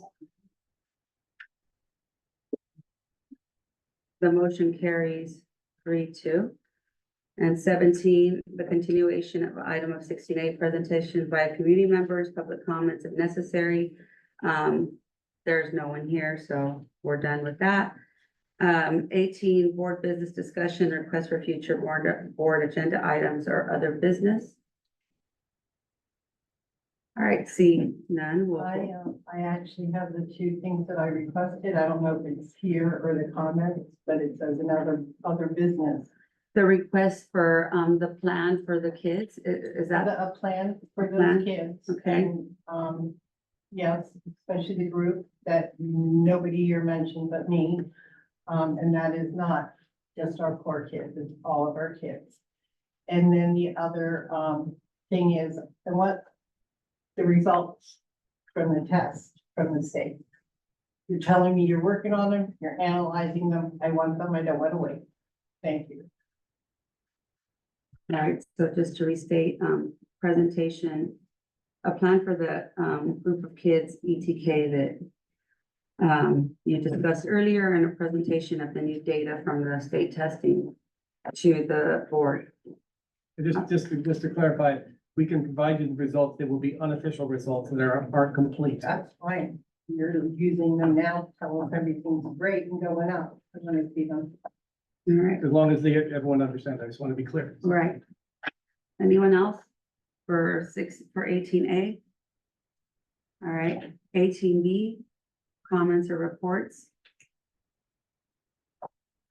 18C. Board members' reflection on board meetings.